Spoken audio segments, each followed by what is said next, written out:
You also went to film school, George. When in doubt, fix it in post. When in doubt, fix it in post. Everybody, good evening. My name is George. This show is Don't Panic Flip, and we have guests on this evening. We have Dice, aka I Only Seek Eurydice, and Joe Hills. Gentlemen, how are you doing? Doing swimmingly, George. How are you on this fine Tuesday evening? Really well. Joe, how you doing? I'm outstanding like the farmers in their fields. Well, get back in your house and quit standing outside. It is actually really cold out in Tennessee. Thank you for that advice. I'm going to scamper back in real quick. It's actually a little unseasonably warm where I'm at right now. It's going to be 50 tomorrow, and right now it's 37. 57? It'll be 50 tomorrow. It's currently 37 right now, which is still 37. Unseasonably warm for a Midwest November. Oh, yeah, that's really some. And same thing in Colorado. The governor just posted on Facebook this morning that this is the first time in a very long time that we've had no snow in or around Denver and nothing on the docket for any snow, no significant snow. I feel actually like I'm saying that incorrectly. Anyway, there's less snow than expected in Denver. And it was 64 today, I think was the high, and it's supposed to be 50s and 60s all this week. Oh, wow. Yeah. Sounds like a good time for me to come visit for the Don't Panic Flip Mystery. The Don't Panic Flip Mystery. What's that? I'm curious. Mistream. Mistream. I like that. I want to do something with that. On that note, I'll sell it to you, George. Okay, yeah, I like that. It's the We all know I've already copyrighted the name Don't Panic. I feel like the flip miss might have gone over your head. It was Don't Panic Flip Miss stream. So you were focused on no, Miss I didn't stream, hear not that. Flip Yeah. Miss. Like this is a late Flip Miss. December visit to George. Don't Panic Flip. I assumed it was the way I spoke it because, as mentioned in our Discord chat prior to this, don't have all of my vocal steam back yet. I went to see Meshuggah over the weekend and lost my voice several times over. Now, I feel like I've heard the name Meshuggah, but I don't know the style of music. Is that like a heavy metal band? Or Very perhaps aggressive folksy? Swedish heavy metal. Okay, Swedish heavy metal on top of that. Also featuring my favorite drummer of all time. Who's your favorite drummer of all time? I need to Google this again because every time I try to pronounce his name, I butcher it. Okay. It's just going to be Mads Mikkelsen or something. Right. Isn't that what everybody's named? Apparently, Mikkelsen, Mads, Lars. I'm just going to go with the how it looks to me right now. Thomas Hockey. Hockey. Oh, Okay. Tomas. Huge fan of basketball, apparently. H-A-A-K-E. Okay. And There's catching no up. such thing as too much hockey. I also That's- enjoy a good game of hockey. I want to come back to that, actually, because I have some weird thoughts on hockey. But catching up, AJF Clark, welcome to the stream. Man, no, AJ, you've got a sound. It will always be there. You just couldn't hear it because it was muted while the music was playing. But if you were to have waited to say something until the stream actually started, I think you have that escalated quickly as your call out. At least I heard that. Stalker, Outlaw Pinball Gang, and Dr. Curly Tech, welcome. Outlaw Pinball Gang, thank you so much. And same with Dr. Curly Tech. That was awesome. GR Bond, welcome as well. And Stalker wants... I don't know if this will answer your question, but I am currently getting my Halloween tomorrow. Ooh, awesome. Congratulations. Pin number 76, baby! Dang. Okay, so 76, and they've been making... they've got to be making, what, 10 a week right now? I am Mrs. Nesbit. Can you guys hear the call-outs? When they happen? Oh, because that's what I was going to work on. Like I said, I've muted the stream. Oh, no, yeah, from the stream, but it should be coming through. I think that's just my mixer. I think I can fix that. I can fix that here at some point. Pinsomniac, welcome. Hashtag fix the mix 2021. So, getting back to hockey, really quick. Hockey is one of those sports that I have never gotten into in any sense of like, I want to get behind a particular team, right? Like I'm in Colorado and the Avalanche at one point were really fun. And we had this like complete jerk of a goalie at some point named Patrick Waugh, spelled with an R. And it was really fun because he would just like leave his area and go out there and go do stuff. Dice is in the stream. But it's I love that intro. It's really odd because there are like certain movies you can watch. I don't know if you guys ever flip through television. It's been 10 years since I've had cable, but like you're flipping through and you have those movies. For me, it's Starship Troopers, where if you pass it, you can't not watch it. It's like, oh, I don't care where it is. And I don't really think the movie's great. I just have a hard time turning it off. And I feel like that's what hockey is, at least for me. I've never gotten super excited about it because they have like 100 and something games a year. Obviously, T3K with 24B, a beautiful people. Wow, Manu. Wow. Welcome, everybody. Welcome. We haven't even started. Manu, you're amazing. My hat's off to you. Thank you so much. Joe, you mentioned you can never, no wait, I don't know if it was Dice or Joe, who mentioned you can never have too much hockey, but you guys apparently both are fans. You know what the difference is Do you have between you and particular me? people that or particular teams that you're fans of? Are you ardent followers I of the live sport? in a hockey city. You know, Nashville has the Nashville Predators. But, you know, I will say for me, hockey is not something I can watch on television. It is Okay. something that I love to watch in person. It's just very action-packed. It moves quick. But, like, I just don't have I can't look at a tiny puck on a TV screen. You know, I Okay. got to be there. And there's also college hockey. My alma mater, Vanderbilt, has a club team, and their games are free. And you can just go get free seats right up against the glass. And you know what? Maybe the level of play isn't NHL level, but it's really cool being right up against the glass at a hockey game. That was one of my favorite experiences ever. There's the Colorado Eagles that are about 10 minutes away from me, and I got glass seats once. Nice. Kind of crappy circumstances, but man, we had like 3 fights that happened right there. And I've never felt more like I should be drinking a really bad beer and like cheering on people fighting more than those like combined 3 minutes. Should have been drinking a Molson's. I don't even, I was thinking like Bud Light or PBR or... Molson's is Canadian Bud Light. Okay, got it. There we go. Molson's. And somebody earlier said Canadian, sorry, they called it hockey Canadian as Canadian boxing. Okay. Fliptronic, Well, welcome to all the three dice stream. actually hit each other. I'm sorry? Usually do. Sir Snarf. Welcome, Sir Snarf Raiders. Oh my god, he just ran in. Oh my god, he just ran in. If you're just joining us, Sir Snarf and MPT3K Raiders, almost on top of one another, tonight we are playing... I forgot to turn on some of my lights, although it kind of looks good with a little bit darker. It looks good from where I'm sitting. Actually, it looks really good. It looks kind of really has good. that Stranger Things thing where it kind of looks like a melted snow cone. Okay. Melted snow cone? I'm looking at it right now like a melted snow cone. It's got the purples, the reds, the blues, like all the juice that accumulates at the bottom of the cone. It's just, oh, so good.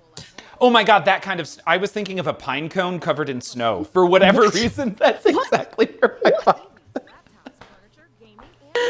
George, like you have a child who is the same age as my child. How do you not know, like when we go to the park and there's food trucks there, inevitably one of the food trucks is a snow cone truck. Everybody likes snow cones, except apparently George has been eating the wrong ones. I can honestly say I don't know if she's ever had a snow cone. Also... Well, it's pure sugar. Yeah, well, that's it's pure the- sugar and water. It's hydrating. We've only just recently started introducing, I think, a decent amount of sweets into Zoe's diet. And you know, there was this, what we tried to do was hold back on sweets, and all we did was turn our kid into a sweet nut. Like now, because we withheld it for so long and she only got a small treat every night and they had to be like organic things that were good for her but had a lot of flavor kind of stuff, now she is like, she holds on to it. Crack shakes. Oh, yeah, exactly. Like, I found hidden Oreos in her room. That kind of stuff. So, yeah. To be fair, I'm 27, and you'll still find the same thing. George shoves a pine cone with ice in her hand and watches her cry. Nice one, Dan. It's an organic snow cone. It's very organic, and it's good for you. High in fiber. And hydrating. I just, in my mind, I didn't even go there, and I'm trying to think of like the multi-layered aspect of a pine cone, and for some reason covered in snow, and you talked about the different colors of it at the bottom. I'm like, I guess maybe if it's a pine cone in a tree covered in Christmas lights, it's reflecting. So, like, I was really going with it in my head, trying to make that entire thing work. If at first you don't succeed, your assumptions on the situation are probably incorrect and you need to start over. Or skydiving is not for you. Organic things are good for you? Gross. Been repping Colorado all night with a variety pack of Breckenridge winter beers. Wow, that's kind of hard to say. Hey, Sir Snarf. Welcome, bud. It seems like it's been forever. Hi, Fuzzy Cord. Just eat snow off the ground and chew some gum. Dakota Mike, so glad you're streaming this, George. Barely any streams of Ultraman yet. I hope you can keep it at least until the next code update. Dakota Mike, I think I'm going to keep this for a little bit. Tentatively right now, CNK, welcome to the stream. CNK has a long intro. I'm kind of hoping Alan from the Pinball Mafia pops in tonight. I've been in discussions with him to buy his pimped out Transformers. Ooh!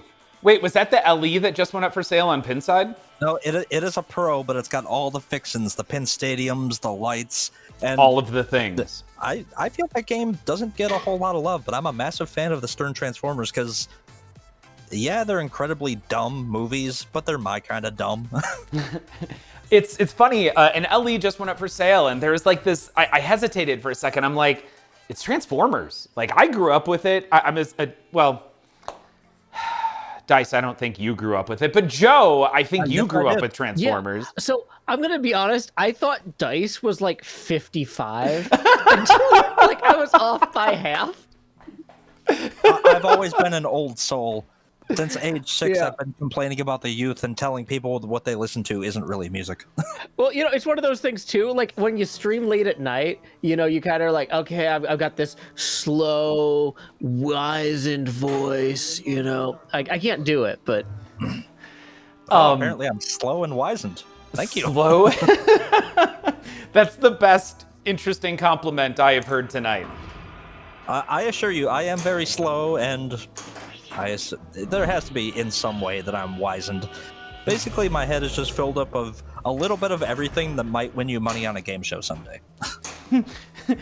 I also made that same mistake, so don't feel bad, Joe. I assumed after chatting with Dice the first time that he was, I don't know if I would have said 50, but older than me.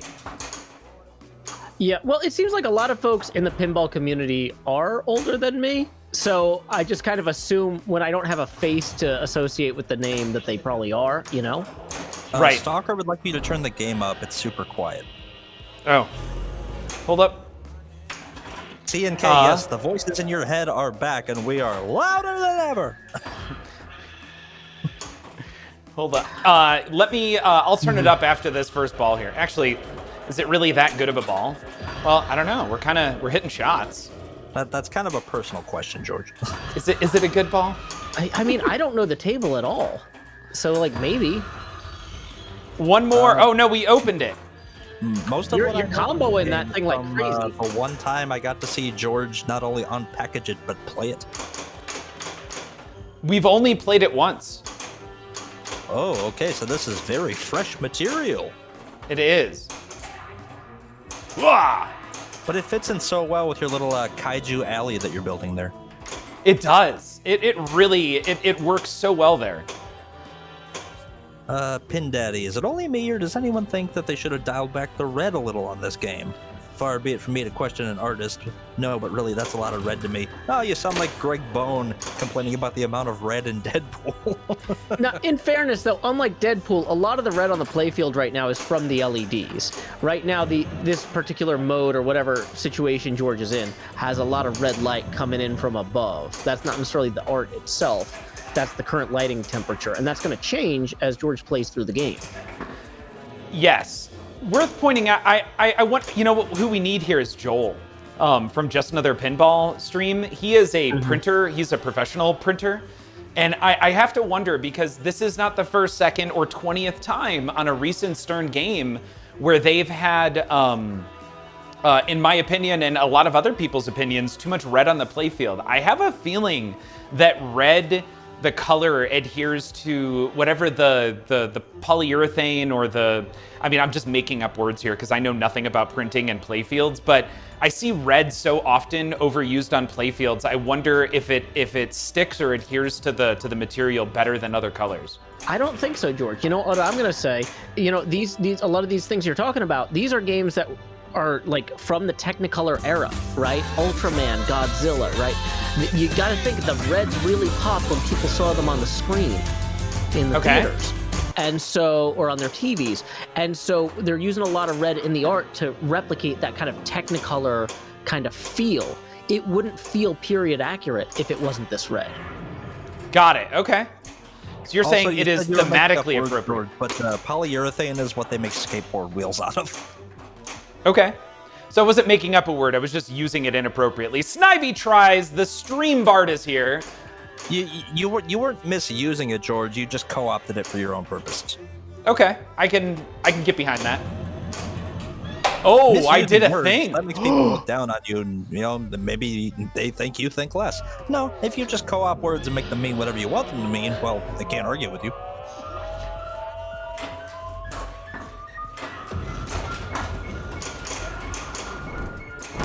Stalker says, "Quick little Lazzy, no big deal." Yeah, no biggie. That was a great Laz too. That bounced right out of the middle. Hey guys, I'm gonna go pop a quick Laz. Anyone else need anything?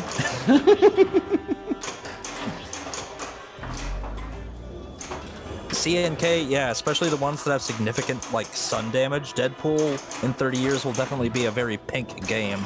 I think it'll be like a lot of the Johnny Mnemonics that I've seen are really washed out. You're going to be looking for one that's got really good OG color. All right, so we need to hit some shots here. I'm going red. Yeah, I don't know this game well at all yet. So, Joe, when you were asking earlier, saying you don't know the table, like I'm in the same boat. Mm-hmm. Yeah, this is one that we haven't seen yet. Last time I was at Game Terminal about a week ago, they didn't have it yet. All right. After this ball, I swear we'll turn up the game volume, and at some point I'll actually pull direct video and audio.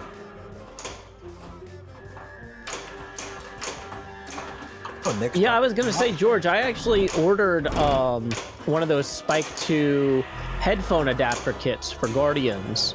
Awesome. Because my girlfriend Badger Spanner, who's a audio engineer, has got me hooked up with a multi-mic setup that will like isolate both the player and kind of the staging area where the other players would be queuing up or waiting and chatting. In such a way you don't get the game sounds or the flippers really. But then in order to get the game sounds, we need the line in from the headphone jack. So I'm looking forward to getting that set up. Thank you again for letting me rent that from you. That's just a huge, huge boon. Oh man, I'm just so happy that it worked out so well for both of us. I had been wanting to get a hold of the game, and it happened to be that there was a really nice one out by you, and yeah, man, that's great. Yeah, and I'm looking forward to whenever you come to pick it up. I'm hoping to have a good enough streaming rig by then. You know, you won't be ashamed to joint stream it on both of our channels. Oh, yeah, oh man, I don't know who to make fun of right now. Like, I've streamed with MPT3K before, right? So, I mean, I've streamed at that quality level. It's hard to get under that. Oh, yeah. I was just taking a moment, George, of quiet zen to appreciate the hops on your shirt. Right? Yeah. Arc Mecha, I'm enjoying the game. It's beautiful. I don't know if you guys got to see the pictures I posted earlier. That ball is stuck up there. All right, let's see if it finds it when it does a ball search. Extra Paul had a little problem in his stream last night with a ball getting stuck on his Walking Dead. Oh, did he have to open it? He did. Is that it? That's the ball search? It was like 3 things? There's got to be a way to fix that in the settings. Maybe it's just not a very dynamic table. Yeah, that battle is a tad old. You think that would have been one of their selling points? Our most dynamic ball search to date. Wow. No, actually what I should do is turn up the volume, right? I'm gonna turn off the music, so that way we don't have both running at the same time. And I want you guys to see this menu system. All right, let's take a look at this. Oh, menu. wow. That's Yeah. very spooky. It's so Ooh. spooky, but here, I just want you to see, a stuck switch test, light test, standard settings. So this is really interesting because it just loops. It doesn't tell you how many there are. It took me way too long to realize, let's just count balls per game. Balls per game. I kept going. What I was looking for is to turn the back box light off, and I'm like, okay, no back box light, no back box. I went around so many times. This is it. There's only like 8 settings. Let's count it actually. Balls per game. So 1, 2, 3, 4, 5, 6. There are 6 different settings to this game. That seems oddly low. That is very low. Let's say coil settings. Middle drop, middle scoop. Let's go there. So 1, 2, 3, 4, 5, 6, 7, 8, 9, 10, 11. There's 11 different settings on coils. Okay, that's not bad. There's some test servo settings. This one you can't go into. You know So what it is, they know George? that they have some servo settings. You probably have Mattzilla, you welcome probably to have the deluxe stream. amount of settings because you have the CE. If you got anything under this, they actually cut some of those settings out. Yeah. Oh, If so you had by the way, CE guys. Plus, you'd have the servo settings. So Gotta first have time servo chat settings. from Mattzilla. Guys, Mattzilla is Matt Frank, the artist of Ultraman. So the pictures that I just posted today, yeah, the Instagram Mattzilla85. I tagged Matt. I tagged you earlier. Sorry, is it? I think I just said that wrong. Is it? I thought it was Mark. Is it? I'm assuming it's Matt Frank then, right? And I just totally said that wrong. That is my bad. Hold on, artist. It is Matt Frank. I said that absolutely incorrect. My bad. So Matt Frank, I tagged you on Instagram earlier. Thank you so much for joining us this evening. And oh my God, I can't get enough of this artwork. It is absolutely gorgeous. Well done, Mr. Frank. Yes. All right, so I'm gonna give this a good shove to see if we can get this ball dislodged up at the top. The Science Patrol needs you. Nope. That's not going anywhere. Interesting point. I wonder if this pin is going to cause a boon in Ultraman and pop culture. I hope so, because the art. Wait, who was it that was on? There was somebody who was on here with the first night of Ultraman, who was walking us through kind of the lore and the history of Ultraman. Somebody who really had been following it significantly and walked us through the significance of all the different characters. And I'm looking for more and more, I feel like, of that. And Dice, you'll be happy to know I did go check out that $200 and something Blu-ray thing for Godzilla as well. The Kaiju box set. I'm thinking about it. I still don't have a It's so Blu-ray worth it, player. George. So many endless hours of entertainment in there. But I don't have a Blu-ray player. So thanks so much. I was thrilled to work on it, and I'm eager to work on more Blu-ray machines. player is the cheapest part between that and the box set. But the You can get a problem, Blu-ray player for $30. yeah. So I just bought a house yesterday, which is great, or I should say a townhouse, which is kind of fun. Really? George is No getting longer- not only a whole man cave, but a man house. Yes, it will be a man house very soon. But it's up to you to turn that man house into a man home. Well said. Well said. And Ultraman brand has been exploding. So Mattzilla, the art, oh man, I can't get over the artwork on this. And I'm excited. I really hope you have something worked out with Spooky to potentially do some additional artwork in the future, because this is just, it's amazing. It really is. And I think the first night we had it, we did an unboxing stream and just showed via a webcam kind of the outside artwork, the inside, and walk through every component of it. And I remember that night, and this still rings true today. And up until Ultraman came out, I would have said hands down that Zombie Yeti consistently had the best artwork in pinball. And for the first time, this pin, and I said it that night, I will be consistent with it going forward. But this pin is right there alongside Zombie Yeti, so I can't give it a higher compliment from another artist who's been in the field and been doing this now for I think like 7 or 8 pins, and you nailed it on the first time. So I really hope we get to see more of your artwork on it. And Game Banu. Oh, what am I doing right now? The ball came out. Restart the game now that you got the ball back? Yes. Oh, hey, it was locked up in there. Cool. That almost delves into my question of the night, George. My question of the night is going to be pinball industry based. Okay. Why is it searching for balls? If you have to pick between either Steve Ritchie or our homie Gomi and take them and the games they made and wipe them from pinball history, which one are you picking? Wait, Gomez or who? Steve Ritchie. Or Steve. Oh, Gomez. For me, it's Gomez. As much as I love you guys got to. Star Trek is right there, and it's an amazing game. Game of Thrones, I love it, but I would choose Gomez. Our hero will protect us all. I think. I don't know. Maybe I need to think more about that. Dropping bars here. A table like this blows me away. Art's so good, it's here to stay. It gets the point and displays the boys, showing the monsters and the heroes' toys. I look forward to seeing what else you do. Maybe make a table themed around blue. Whatever you make, I'm sure it'll sell. You put your heart into work, and we can tell. That was awesome. Snivy, Stream Bard, killing it again. Yeah, Snivy speaks from the heart, sharing some truths, but cannot let the color drop. Just can't release those hues. Hashtag release the hues 2021. Now, hopefully the game sound is coming through a little bit louder.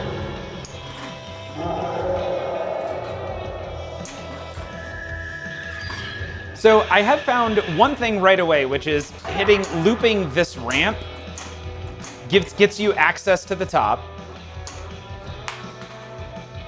And these earpieces that you have to actually like shove into your ear and twist that don't wrap around the outside, they always eventually just fall out of my ears.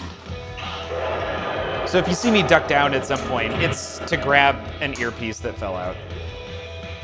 Ooh, a little behind the scenes action. You don't get this on Dead Flip.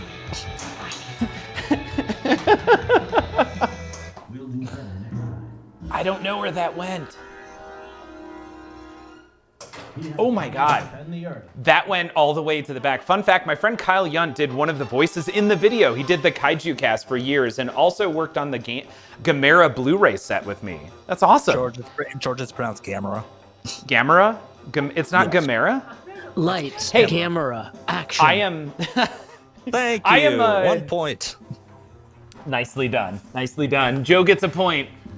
I am definitely a noob to this universe, but I'm excited because my daughter absolutely loved it. We watched Godzilla for Godzilla vs. Mecha Godzilla, and she loved it. Oh, that's a good one to start with. I'm a huge fan of Mecha Godzilla. Mm-hmm. Well, which is funny because once I looked at the Blu-ray set, Dice, that you recommended, man, that's down at the bottom. Like that is the, I think, 1970s as opposed to some of the earlier ones, which looked like they were in the 60s. So it would think that was the third from the bottom. Max right now too. So like that's how my kids are watching. Yes, they are. Oh, well, yeah. Okay.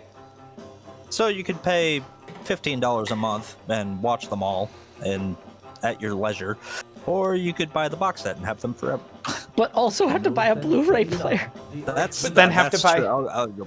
Wow, Joe Hill's out here shilling for HBO Max. Speaking of which, I love the refreshing taste of Dr. Pepper as much as the next person, am I right? And also, speaking of shilling, did you guys know that George has merch?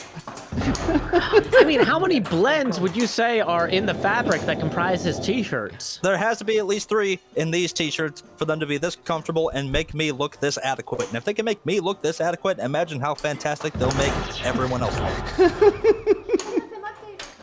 Oh my God. You guys are awesome. Although I'm not seriously, really a shirt guy myself. I'd rather walk around bare-chested, occasionally throw on a vest. But if I had to wear a shirt, You could always just I would say cut the don't matter. sleeves off of the sleeveless t-shirts. yeah, I've thought about that. And then just split it up the middle and add a zipper, and there you go. Joe, I don't know why, but I totally feel like you were a vest guy. Are you an actual vest guy? Yeah, I'm a vest guy. I'm also I'll wear a cape or a long flowing coat. I love jumping downstairs or off balconies. Just whatever. I like to have a good sense of flow, and I want clothing that accentuates that. My name is Joe Hills, and welcome to Jackass. I have no idea if you were being serious or if you were just making all of that up. Oh, Snivy, take a point. Would you say Joe's invested in his choice of clothing? That's a point. I find the best humor is marginally plausible, George. Okay. Now that Sure. should be a t-shirt. That should be a t-shirt. All right, so we need one more shot here to get a multi-ball, and I'm in a mode, so I'm gonna go for it.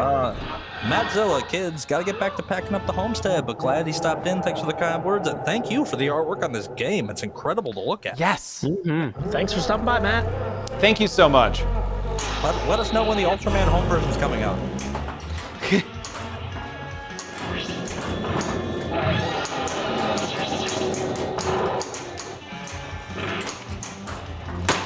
Stay Ultra, y'all. Oh, Matt, my home.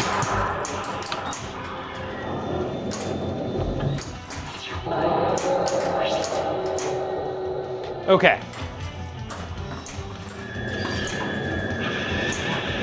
Now I feel dumb. I was wondering what that noise was in the background, and now I realize, oh, I'm actually hearing the game. Yes, you are. You should hopefully be hearing the game. And I don't know who asked earlier for the game volume to be turned up, but I really hope it's loud enough to where it can be heard. I'm going to assume it's a little bit different for the folks at home versus us on the Discord. Oh, I'm sure it's very loud and clear for them. Because I'm going to say I can barely hear the game, but that's okay. I don't need to. I don't want to miss what Dice is saying. Devin Crates, I apologize. He came in here looking to watch the stream, and he got an ad, and then immediately the first thing he heard is me saying, hey, speaking of shilling. Nicely timed. There it is. Oh, no. Oh, no? And based off of George's hat, tonight's stream is brought to you by the letter C for Cookie. It's good enough for me. Yes. Okay, next, sorry, what was the first question? I don't remember. And I know I answered it right away. Oh, if you had to pick between one designer and their library games, our homie Gomi or Steve Ritchie, which one's got to go? Right, Okay. I would have honestly gotten rid of Steve Ritchie. I love Gomi's flow. I do love, I like all of the hidden shots on Gomez. Oh, Gomez is a very deep guy. He's got a lot of hidden shots. Plus, between the two, Gomez seems like someone I could go out and have a drink with, versus if I went out drinking with Steve Ritchie, I'd probably wake up the next day in the desert, missing a shirt and wondering where my stuff is. Okay, Yeah, you well, for one thing, you need to practice drinking more, Dice. Because if you drink all the time, you'll never wake up somewhere you don't expect to. That Okay. is shockingly not true, my friend. I mean, my experience begs to differ. I don't know. I live in one of the top 10 drunkest cities in America.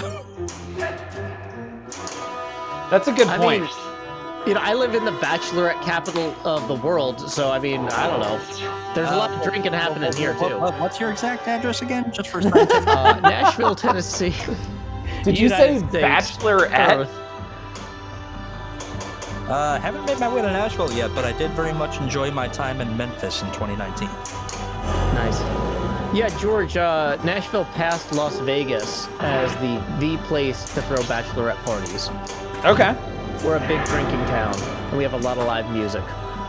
Oh, Sir Snarf says, shout out to my man Menyer. Yeah, shout out to Menyer. Oh, yeah. Wait, Eric Mendier? Yes. Okay, who is also, I'm guessing, in Tennessee? I mean, he made Guns N' Roses, George. He doesn't need to make another game. he's already achieved perfection. Yeah, so what is your thoughts on the code where it's at right now? With Guns N' That- Roses, roll. Yeah, with Guns N' Roses. Now that the honeymoon phase is definitely over and I'm still having a lot of fun playing it, I wish there was a little more. But for Okay. what you get with it as an entertainment experience, I still think it was money well spent for me to get both versions of that game. Okay. I can walk up to any old pinball machine and get a game. I can walk up to other versions of that game and I get an experience. No question. It is most definitely an experience. How did I miss that? Also, I dislike right now this middle playfield. I really just need to let it drain. It doesn't seem to do anything besides say, There's nothing yeah, lit. yeah. If George wasn't frozen, let it drain, let it drain. Yeah. Do you want to drain the playfield? It's the middle one right there.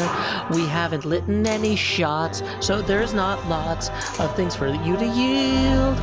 Points from on this playfield. Just move on, George. The little white light is lit. Do you want to shoot the ball now? Do you want to let it fall now? Ultraman, hero Are you making this up right now? No, George, I had this prepared. How would I have this prepared? Okay, well, I think we know what needs to happen. Yes. Snivy, Joe, time for a battle. I see, the thing is, though, Snivy and I clearly come from different backgrounds because Snivy gets upset every time I use a slant rhyme. He's like, a slant rhyme is a technical foul. And I'm like, look, I'm sorry. You know, there's some people who go out there and try to tilt. I'm going to throw some elbows when I'm rhyming. Snivy, And this battle is going to have street rules.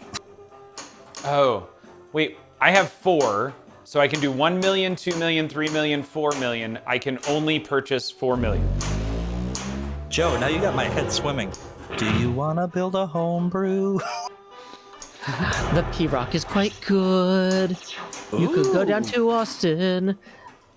That's where it's from. I didn't write this up. No, I don't know. I'm just making stuff up now. But yeah, so the thing is, I'm like, what do I know about the P-Rock boards? And what do I know about woodworking? I'm like, oh, I'm out of my element here. All right, Donnie. Arthur Pendragon, it's me. I only seek your courtesy, aka Dice, and then you also have the lovely Joe Hills. Glad to be here tonight, Arthur Pendragon. Hi, Arthur Pendragon. First time calling. It almost felt like that, George. I actually had to blow a little bit of dust off of my headset. Oh, wow, Oh. it had been that long.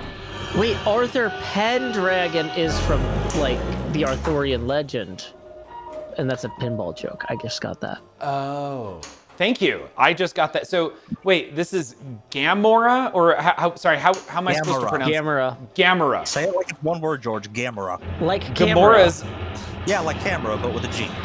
It, Gamera. all right. Which sounds like someone drunkenly slurring grandma, but... Camera got run over by a reindeer. Coming home from our house Christmas Eve. People say there is a middle playfield, but I ain't seen no shots lit, I believe. Wait, there's one now. Hey, there's no There was such one thing as deep root. The People say that SEC it's is... a pyramid scam.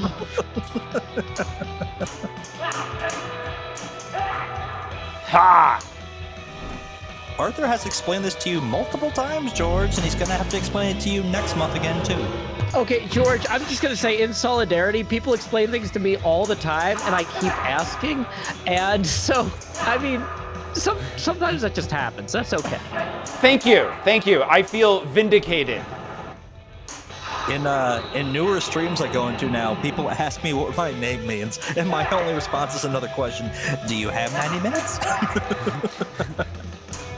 Got it. What did that? Oh my God, that is a multi-ball. What multi-ball are we in? I think you should read this, Joe. Snivy spitting bars at you. Well, so here's the thing: is like, if y'all want to do something with Snivy, we can do something with Snivy. But like, I mean, I literally make a living doing this, so like I'm not gonna argue like whether one way is better or worse, because clearly I found a way that works for me, and it means I don't have to work otherwise. So I'm gonna live that life. Did you say live that life or live that lie? Why not both? Yes. Sir Snarf, were you really not around for the several conversations we've had about what my name means? No, I feel like Sir Snarf just recently joined us. I could just drop in these instances. Oh man, and I totally missed it earlier. Some people were asking about the battle last night. Just to recap really quickly, and I didn't just make that up. There were actually people who asked questions earlier, and we totally got distracted because Mattzilla showed up. And when the artist of the pinball machine that you're playing shows up, I get distracted, and I practically have D&D, not D. I have D&D. No, I have an inability to stay focused over long periods of time on anything. I kind of forgot what I was talking about already. Nope, not DPF. Wait, somebody did something earlier. Sir Snarf and MPT3K. I'm just trying my best to demonstrate. Did you lose another headphone? Yes. No. This is good. We're gonna just give me a second. If you interrupt, I'm gonna lose it all right now. Sack, so you can bop it back up with your ankle. Also, the delete button is not work. Oh, you have to hit both? Okay. Apparently you just have to hit delete multiple times. So I have to go through and give this one to Sir Snarf, who is here right now. Sir Snarf, what are your initials? George is losing it, guys. An inability to complete sentences, sputtering out sentence fragments. That's how I roll. ACC. Sir Snarf, thank you so much for that raid. That reminds me when your daughter asked you, George, are you ever going to complete any of these sentences? I'm going to get there. So, struggle with maintaining focus. Sir Snarf, I will be in chat here as best as I can. I am currently sending you paragraphs of text. Or you can learn more at wikipedia.org/wiki/Eurydice. Eurydice, okay. Or you could just go to the Orpheus page. That would work too.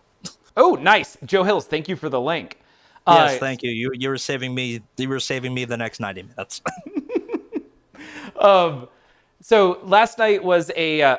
Let's switch. I have multiple scenes now. I have a whole new thing going on. So last night was an amazing battle. Sandman, good to see you, bud. It's been the hottest of minutes. A very hot minute. So that was Fliptronic and Colin McAlpine, and this was a tag team iron battle last night on Godzilla, right over here, versus me and Escher. Escher is out here, so hopefully we're doing. I think we have another one on the schedule for next week. Oh, and somebody asked who won. It was Escher and I that won. We walked away with the championship last night, or the trophy, I should say. I didn't actually have the scene ready to go with the winners scene. I was working on scenes right up until the very last second as I was rebuilding all of my scene collections in order to reduce the ridiculous amount of processing overhead associated with them. So next week, same thing on Monday, an earlier stream, it's going to be another Iron Pin Battle tag team, this time with Fox Cities Pinball. And I think you're pretty familiar with them. Yeah, right? So Fox Cities Pinball, it's going to be Tom Graff and I believe his son are going to be tag teaming Escher and I. Oh, Tom Sounded is a weird. formidable pinball player. Oh yeah, his son I think won was it the Pintastic Championship just now or yeah. He won a little. A little. Yeah, exactly. So I think I think me being awful, Escher being amazing, and then two other people who are amazing.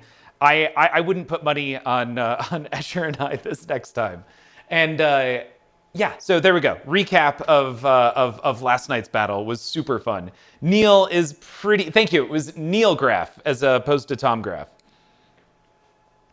How much of our money do you think we'd all need to collectively pool for Escher to put out a rap album under the name MC Escher? Because I mean, enough to withstand legal challenges from the estate of the artist, MC Escher. because now that it's in my head, I want it.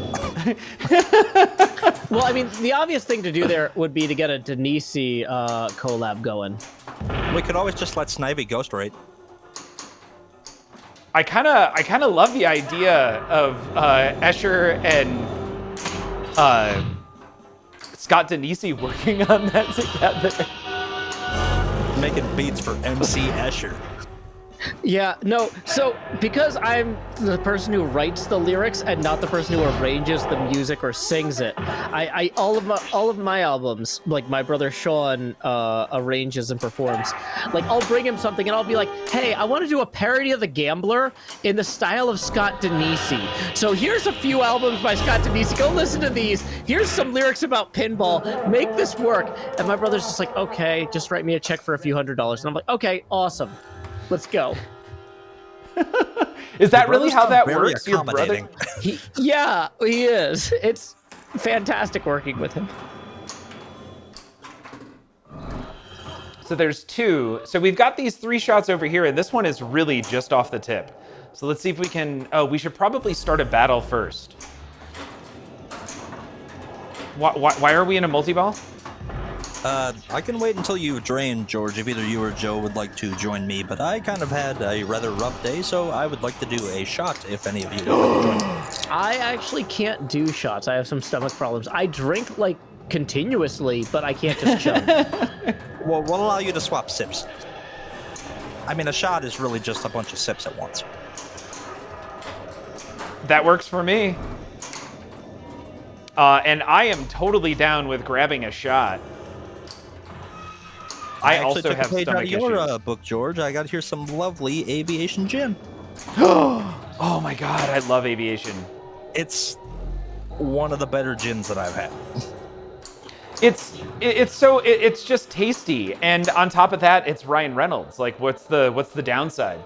Shoot right scoop for If Adaball. Ryan Reynolds and a pine tree had a baby, this is what it would taste like. But like, I'm sorry, I cannot do gin. It tastes too much like a pine tree and not enough like Ryan Reynolds. Joe, I'm sorry. You mean it tastes like a snow cone? Yes. And that's a callback. That's a point right there. I know it's not technically a pun, but you still get a point for that. Queen Dark Lady is down for a shot. Welcome, Queen Dark Lady. Oh, Queen Dark Lady. Good evening, Mistress of the Dark. Tonight's All right. Queen Dark Lady's weekend. Oh yeah, we're doing all the shots tonight. So, in a moment of, I don't know if it was lucid or if it was just being silly, but They're the same.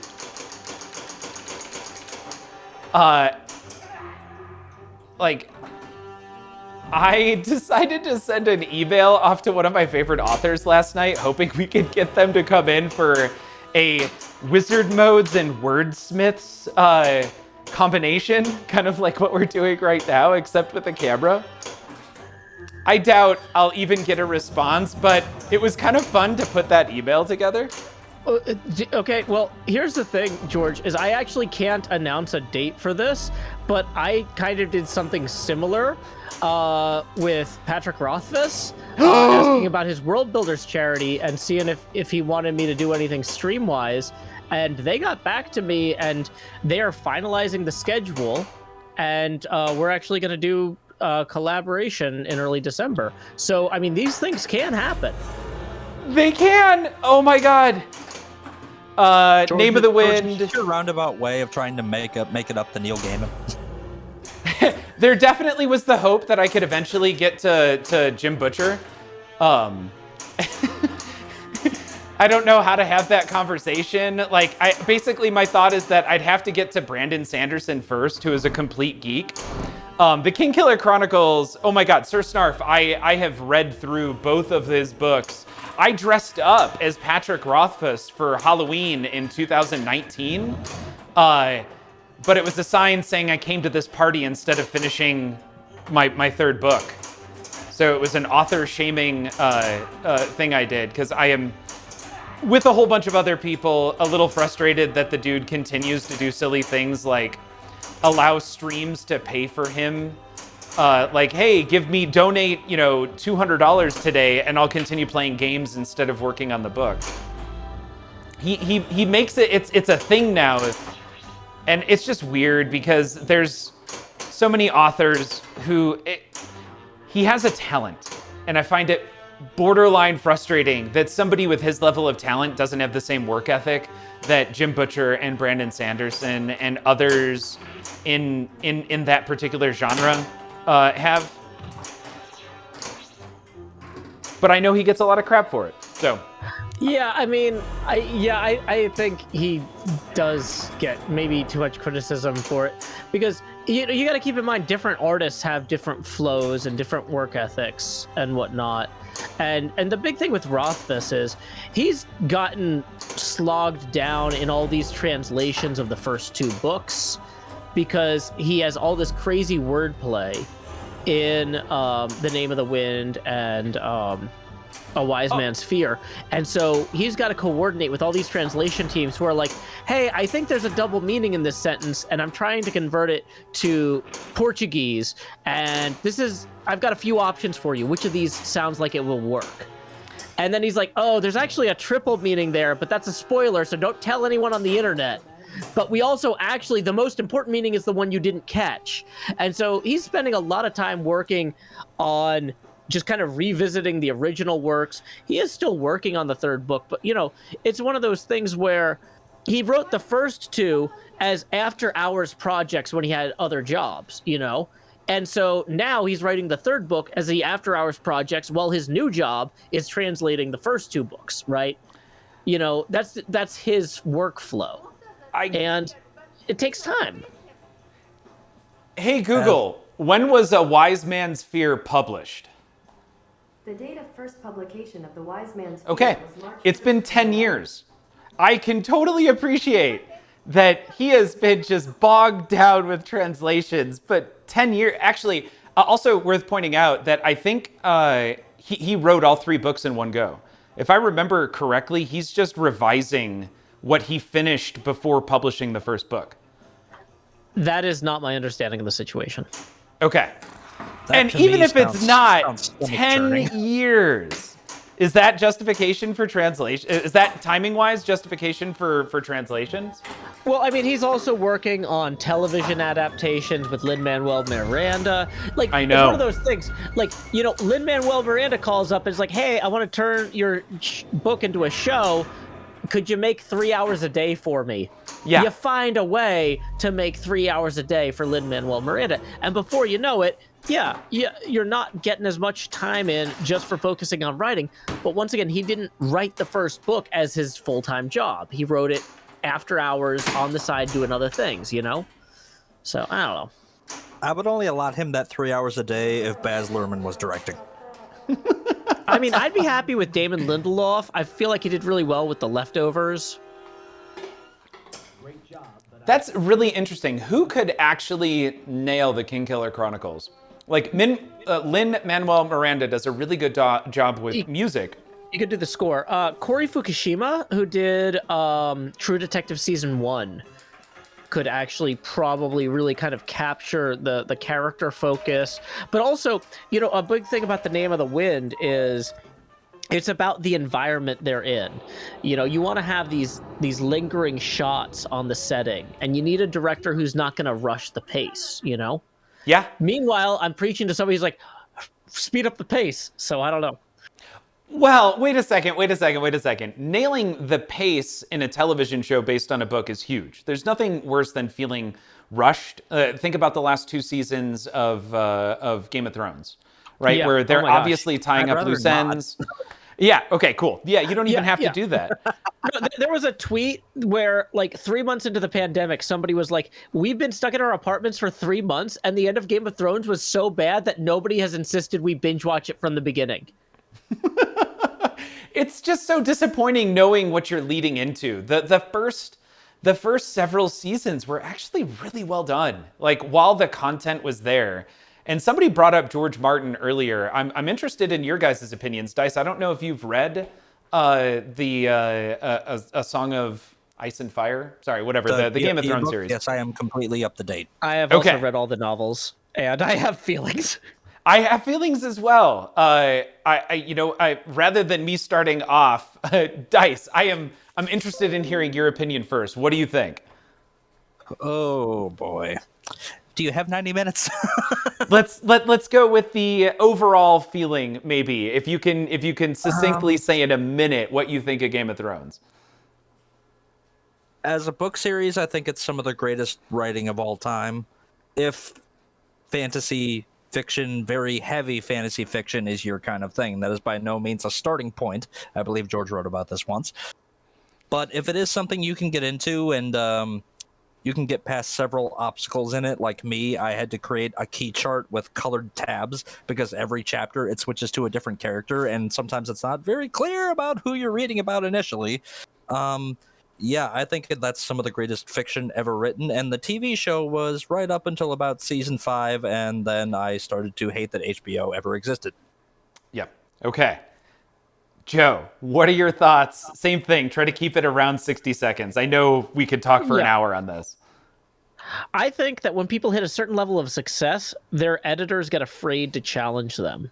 Ooh. Brandon Sanderson has gone out of his way to encourage and create an environment where people stand up to him and challenge him. George R.R. Martin has not. You know, you see these big writers, and by the time, like, J.K. Rowling had the same problem. As the books get further and further in, the author's too big for someone to say, we need to revise this, we need to cut this down. And so the problem is, Martin is looking at this book, and it's sprawling out of control. There's too many pages, and he's like, I need help with this, but everyone's afraid to help him at this point. Because he's the genius. He is, and isn't he an editor? Doesn't he edit multiple other series? Like there's a series that I think he's the editor of called The Spades. Yeah, he's got a side hustle. Yeah. But the thing is, though, editing other people's work is different from editing your own work. Right? Wild cards. Thank you, Kindalis. Yes. Yeah, so my point is that he needs somebody who will stand up to him and challenge him, and maybe that's why they're finally taking so long in this last book, or this next book, because somebody did stand up to him and forced him to start over. Maybe he's just spiraling out of control without anyone to stand up to him. I can't tell from here. You know, I'm not out there living that New Mexico life. Is that where he is? I don't know. Yes, he lives in New Mexico. The land of enchantment, as he calls it. Yeah, I mean, he's off doing his thing, and maybe the next book will be good. Maybe he learned something from the TV show's failures. Maybe not. I'm going to read it either way. But, yeah, I'll end up it'd be nice if it was good. I pull a direct quote from a talk he did when Stephen King came to New Mexico, and they sat on a stage in front of a bunch of college kids and told stories and answered questions. And the first question George R.R. Martin had for Stephen King was, how do you write so damn fast? And I abide by the King method of writing, where no matter what it is, you try to sit down and you try to get 8 pages out every day. No matter what. Okay. No matter what phase you're in, you try to crank out 8 pages.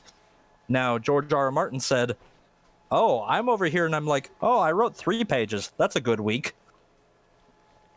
Okay. Well, okay, and I think I've heard. Okay, I haven't seen this interview, but one of the questions that I heard came out of this was Martin said to King something like, "Do you ever sit down at the typewriter and just think I'm a fraud and I'm a failure and I can't write anything at all?" And King just looks at him and goes, "No." This is the greatest job on earth. We get to make up anything we want. This isn't that complicated. That's the job. I mean, you know, it's. But the thing is, though, you know, when you're doing these huge stories, you're building expectations. A lot of King's work is kind of standalone or like 1 or 2 books together. I know we had that Dark Tower series at one point. Shout out to the Dark Tower is one of my favorite series of all time. But like for the most part, though, King grew as a writer by doing one-offs, and hey, if it's a hit, it's a hit. If it's not, it's not. You know, one-offs, magazine stories. The pulps, as they called them back in ye old days. Mm-hmm. Right. Hey, you know, I still actually have a subscription to Asimov's and to Analog. I read the Really? books. Fantastic. That's awesome. And so the thing is, they both come out every 60 days. And I can kind of tell how good my life is by how quickly I get through them. If I get to the next batch dropping and I haven't finished both of them, that means it's been a rough 2 months. But like, if I've got a lot of time where it's like, oh, I'm taking my kid to the park and I'm sitting outside and I'm reading while she's running around playing with her friends, you know, that's usually a good 2 months. Okay. I just want to scroll back up here. This is still keeping on the topic of books, and I know, I believe Hugh has something to say about this as well, George. Devin Crates. Ooh, that Aragon movie sure was something. Of all the movies I've seen, to quote Dice, that is definitely one of them. The book series wasn't awful. All I have to say about that movie is it sure was adjectives. Yeah. That especially that first Aragon book. Again, repeating myself, but that is just some of the finest fantasy fiction ever put to page. It's funny because I tried reading that to Zoe when she was after she had just turned 8, and I made it about 100 pages in and decided, you know what? I'm so sorry. We have to stop. This is not 8-year-old material. At least for my 8-year-old, because she gets nightmares. Yeah, my kid is just when his family died, or when he started to ride the dragon and the scales literally sliced his legs into bloody pulp.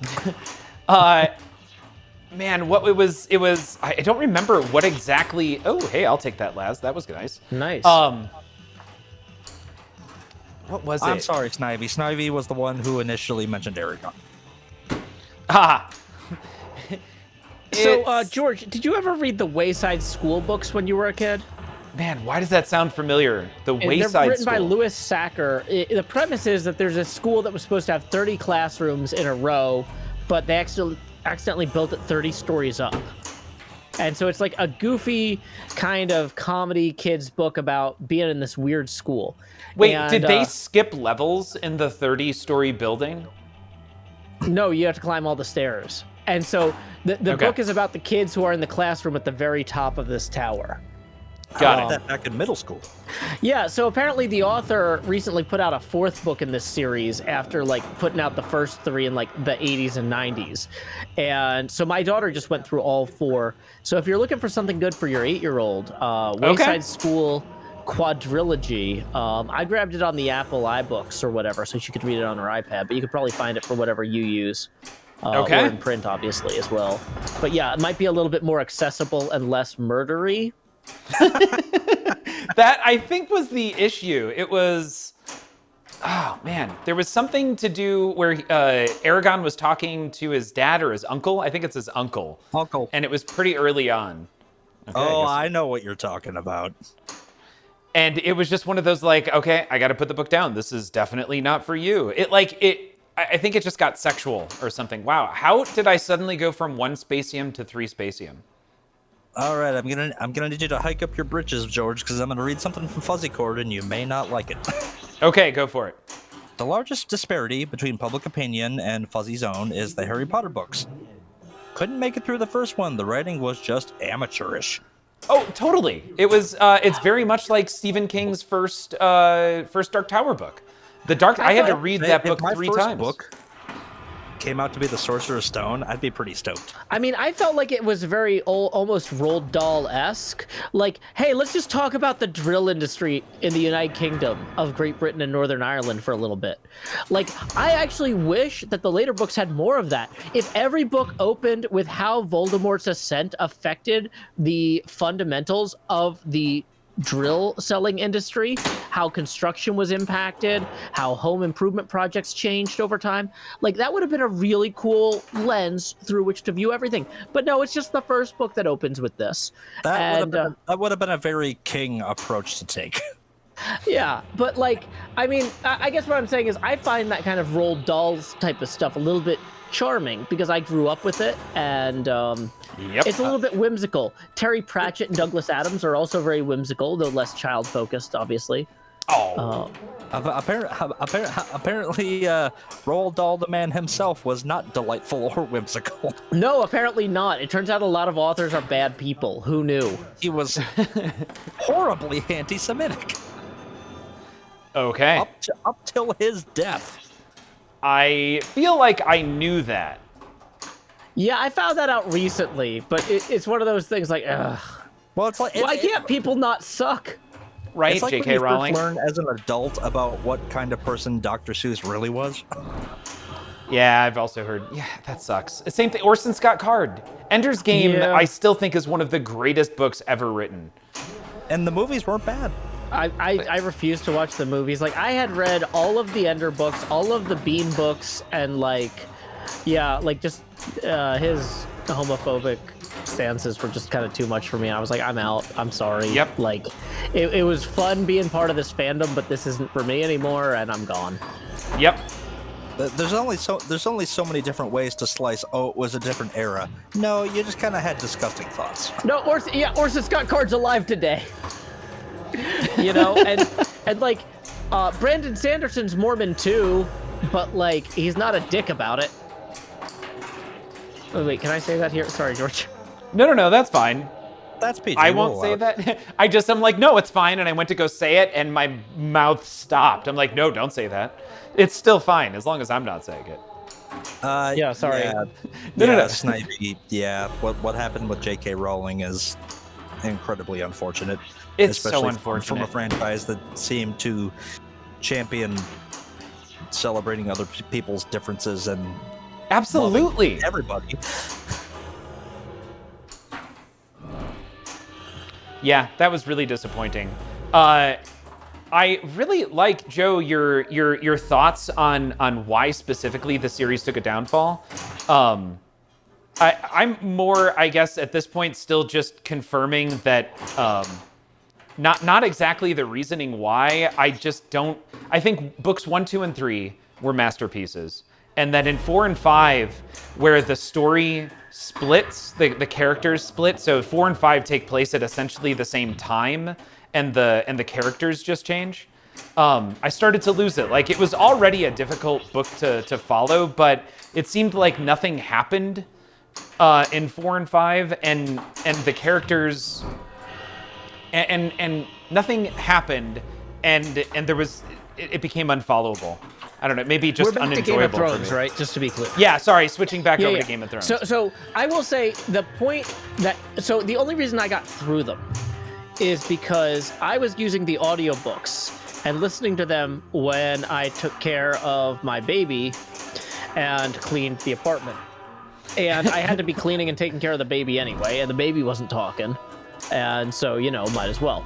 Certainly wasn't reading you Game of Thrones. No.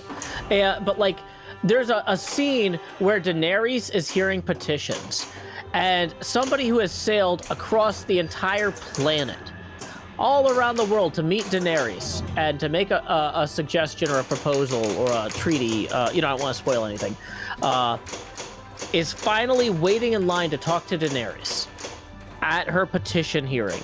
And Daenerys is bored by the petitioners in front of her.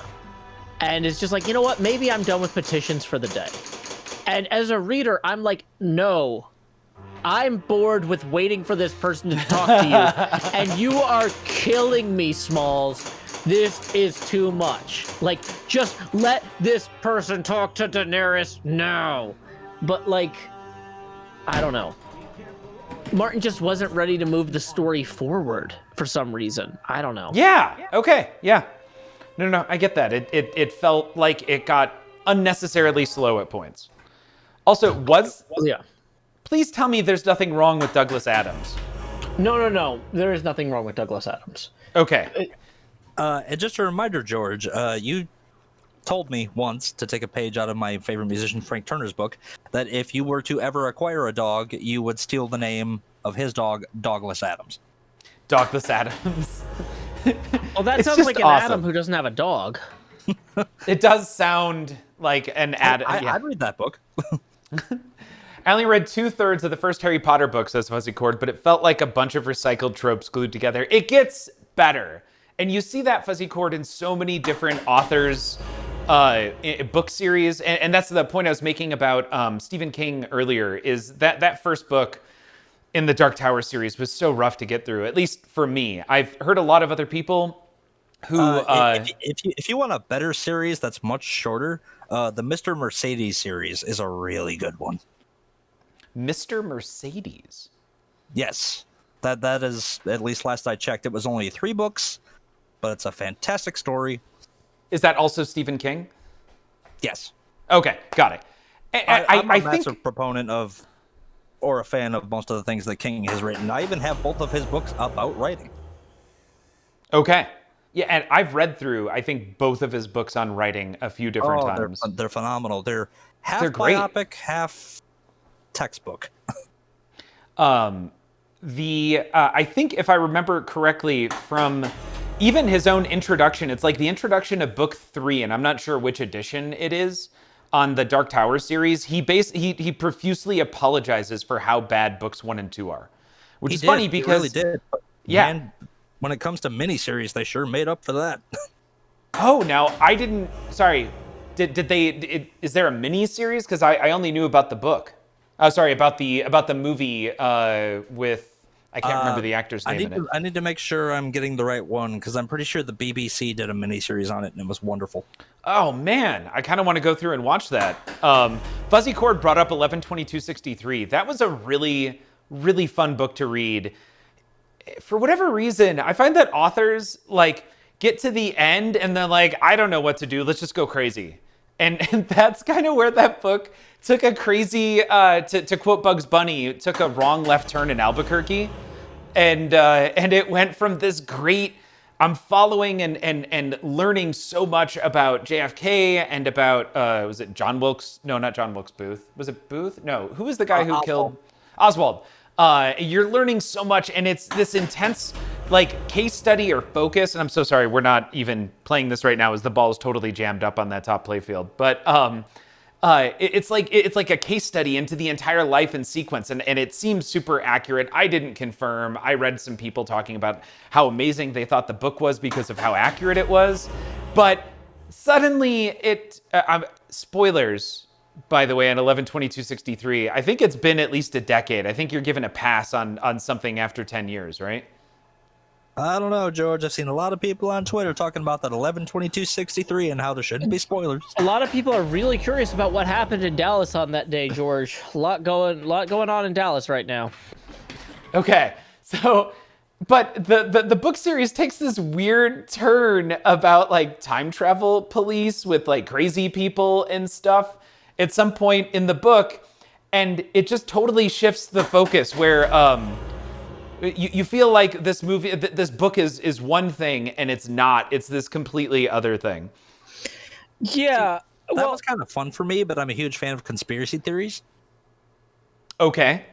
I mean, I don't know. I personally really enjoyed the book because it's got an interesting kind of engineering problem of like, how do you go back in time and integrate into society and just lay low for 2 or 3 years? That's a cool problem to have, unlike losing your headphones underneath your pinball machine again. Nope, I'm actually increasing the pitch of the pinball machine, hoping that it helps with that upper play field a little bit. Because they recommended 6.5 degrees. I think I have it at like 6.0.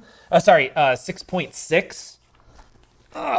So I thought, what the heck? Maybe if I can nudge it just a bit. Nope, it's not moving. Yeah, I don't think they... somebody earlier said... was concerned they didn't playtest that top play field enough. I think I'm in the same boat. I'm not sure that was playtested enough. We can fix that with code updates. We'll fix it in post. Well, on top, they're only moving 3 switches right now in the ball search. We'll fix it in post. Yeah, well, that can be fixed at least. Also, there's so much beer on the floor. I don't know right if next to me. you've drained or we got on a tangent here, George, but several people in chat, if they haven't taken them already, did agree to have that shot with me. So, that's right. I guess I'll just do this first one here. To anyone that agreed to have one with me, thank you. I am so sorry if you had yours already, but I will down mine right now. Cheers, Slancha. Salute. Salute. Hold on, I'm getting something. Shot. Oh, that's good, Jim. Ooh, do I do... Yeah, okay, I'm doing aviation with you. I got a little bit of aviation left. Oh, Sir Snarf, cheers. Slanja. Wow. That was a very little bit. Arthur Pendragon is 8 shots in. Well, don't worry, Arthur. I absolutely have nothing to do tomorrow, so I will probably catch up with you not very quickly, but as the night progresses. Yeah, I've got a lot of things to do tomorrow. It's gonna be a mess because I gotta get to Thanksgiving too. Oh man. So, what is everyone's Thanksgiving plans? That I feel like is a really is anyone doing anything unique beyond going to go see family, or is it a big travel? Are you guys hosting? I am making a gigantic bowl of stuffing, and I am going to be watching The Matrix 1 through 3 again, and The Animatrix to prepare for the release of number 4 next month. Okay. Nice. I like that. Wow, I need to do that actually in prep for it. Okay. Joe, what do you got planned? Well, so a lot of my actual Thanksgiving Day stuff is pretty standard Thanksgiving stuff. But tomorrow morning, I've got my Wednesday morning craft stream, and I know you've been there before, George. Oh yeah. So my girlfriend is visiting from London. She's never celebrated Thanksgiving before. It's going to be her first Thanksgiving when we go down to my parents' house. And so to prepare for that, my Wednesday morning craft stream tomorrow is going to be her and I doing all of the elementary school Thanksgiving craft projects. While Hand turkeys? You're making hand Yeah, turkeys? the hand turkeys? Yeah, like hand turkeys. While my other British friend, Zombie Cleo, that I always do the craft streams with, mocks us. So it'll be fun. That's awesome. Devin Crate says, I'm Australian, but someone in my Discord has somehow ended up with all 8 people attending buying a turkey for it. Okay. All right. What are you doing for Thanksgiving, George? I have Zoe. My ex is dropping Zoe off tomorrow at 2. I continue working until 5. I've already purchased everything for Thanksgiving, and it is just Zoe and I on Thanksgiving all day. We have a whole bunch of crafts planned, including I should go grab it. I'm excited about this. Ooh. I have no intention of actually touching any of this. Make sure you tap into YouTube, George, while you guys are doing crafts. You can watch the Macy's Thanksgiving Day Parade. Oh my goodness. Oreo holiday chocolate cookie house? Yes. Oh, So- yeah. I will say I streamed a similar Halloween house, and it went over very well. My daughter ate like the whole thing. Yeah. So, do any of you guys know how long these houses are good for? Because I kind of want to save it for Christmas. I'm gonna run you through this, George, because I had to figure this out with the Halloween one. Okay. Yes, So the thank trick you. is you store it in your freezer, right? You take it out, you rip part off the house, you put it on like a plate that's microwave safe, you sprinkle some water on it, put it in there for like 30 seconds. It comes out like a fresh baked cookie. But Okay. it'll stay in the freezer for a week to 10 days because you don't want your kid to eat that whole house in one day. But you can't No. leave it out or it'll go stale. Okay. Well, let the record show I would kind of like to see Zoe attempt to eat that whole thing. I mean, Who my doesn't- kid would have wanted to eat the whole thing too, but you know what? I have, And I say that purely not having to have any interaction with this child afterwards. yeah, so the thing is, I have to be the bad cop parent who says, no, you can't eat the entire Halloween cookie house in one day. Yeah. Iskidoo asked what kind of meat we're doing. We have turkey. Normally, I deep fry a turkey every year, and I have all the gear in the back of my truck right now. Really, But I'm a ham guy.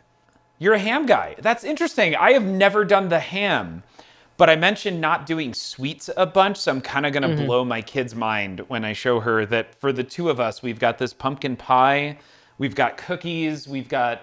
Oh, but yeah, the gluten and dairy thing is just completely out for Thanksgiving, obviously. I'm just going to be unhappy as soon as everything is done. But for a good 30 minutes to an hour, I'm going to be one of the happiest people I know. So we've I got... disagree, George. I think you'll be incredibly happy the entire time. It's your body that won't be happy. Yeah. Very true. So for my family, like, I asked them, hey, what do you want us to bring down for Thanksgiving? And because we're traveling, we can't really bring like warm food easily or whatever.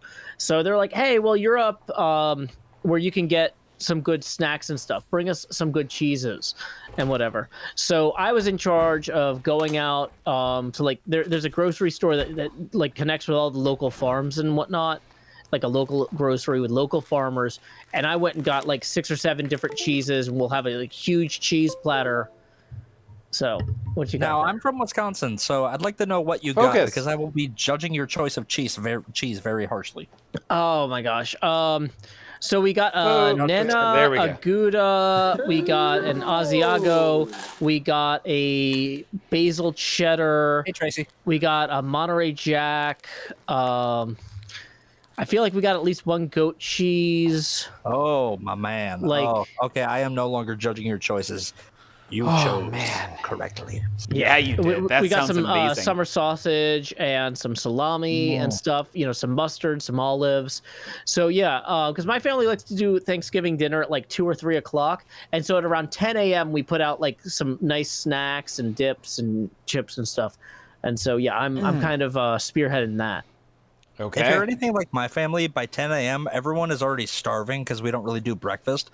But everyone's been drinking already. It's a very volatile combination. You need that cheese platter. Luckily my family is all very friendly drunks. Yeah. Mine is about half. Outer Spacey Tracy, Arthur or Van Tracy Dragon from is Outer out. Be Spacey. safe. Gobble till you wobble. Thanks for stopping in, Arthur. Good to see you, bud. Yeah, great to see you. Oh, this got shifted way out. And that's Tracy was just having because... some internet problems. Uh-oh. Yeah. I feel like if I'm going to go the gluten and dairy a little bit, is it kind of just like screw it and go full dairy for the day? And should, because you just mentioned cheese platter and I was thinking sausage. And Joe, I got so excited. I'm like, oh my God, that would be amazing. I mean, I will say everybody has different limits and stuff. Like, I can't do any sort of like uncooked or uncurdled dairy. I can eat cheese, but I can't have milk. And like, there's a lot of like desserts that have cream and stuff that I just got to pass on. And even on a holiday, I pass on those. But you got to know like how much it's going to set you back, or what your limits are. I was going to ask George, for the holidays, the post-Thanksgiving holidays, will you be taking a day to break from your fast and have some spiked eggnog there? No, eggnog is one of those.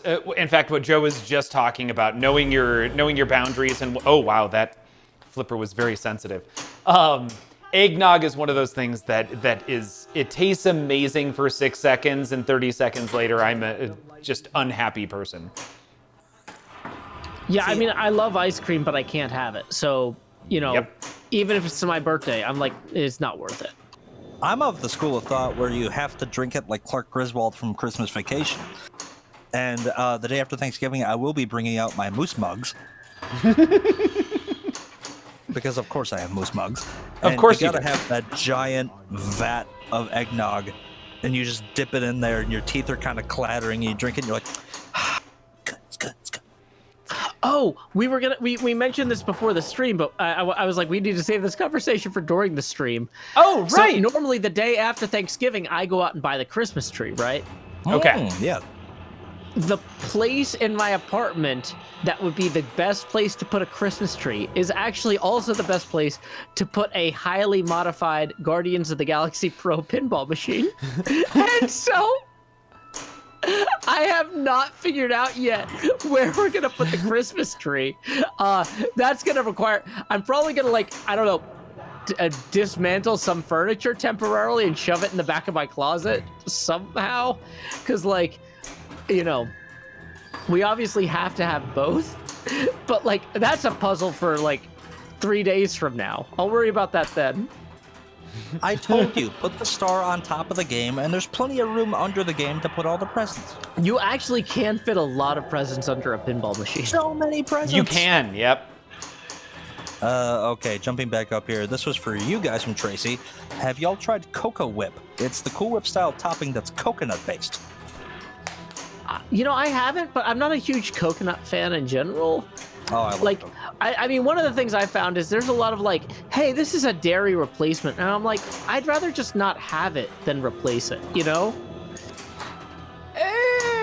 I'll take coconut over no milk, but I prefer oat milk to coconut. Tracy, Yeah, what about I mean- wrapping the table and sticking the tree under it? Nice.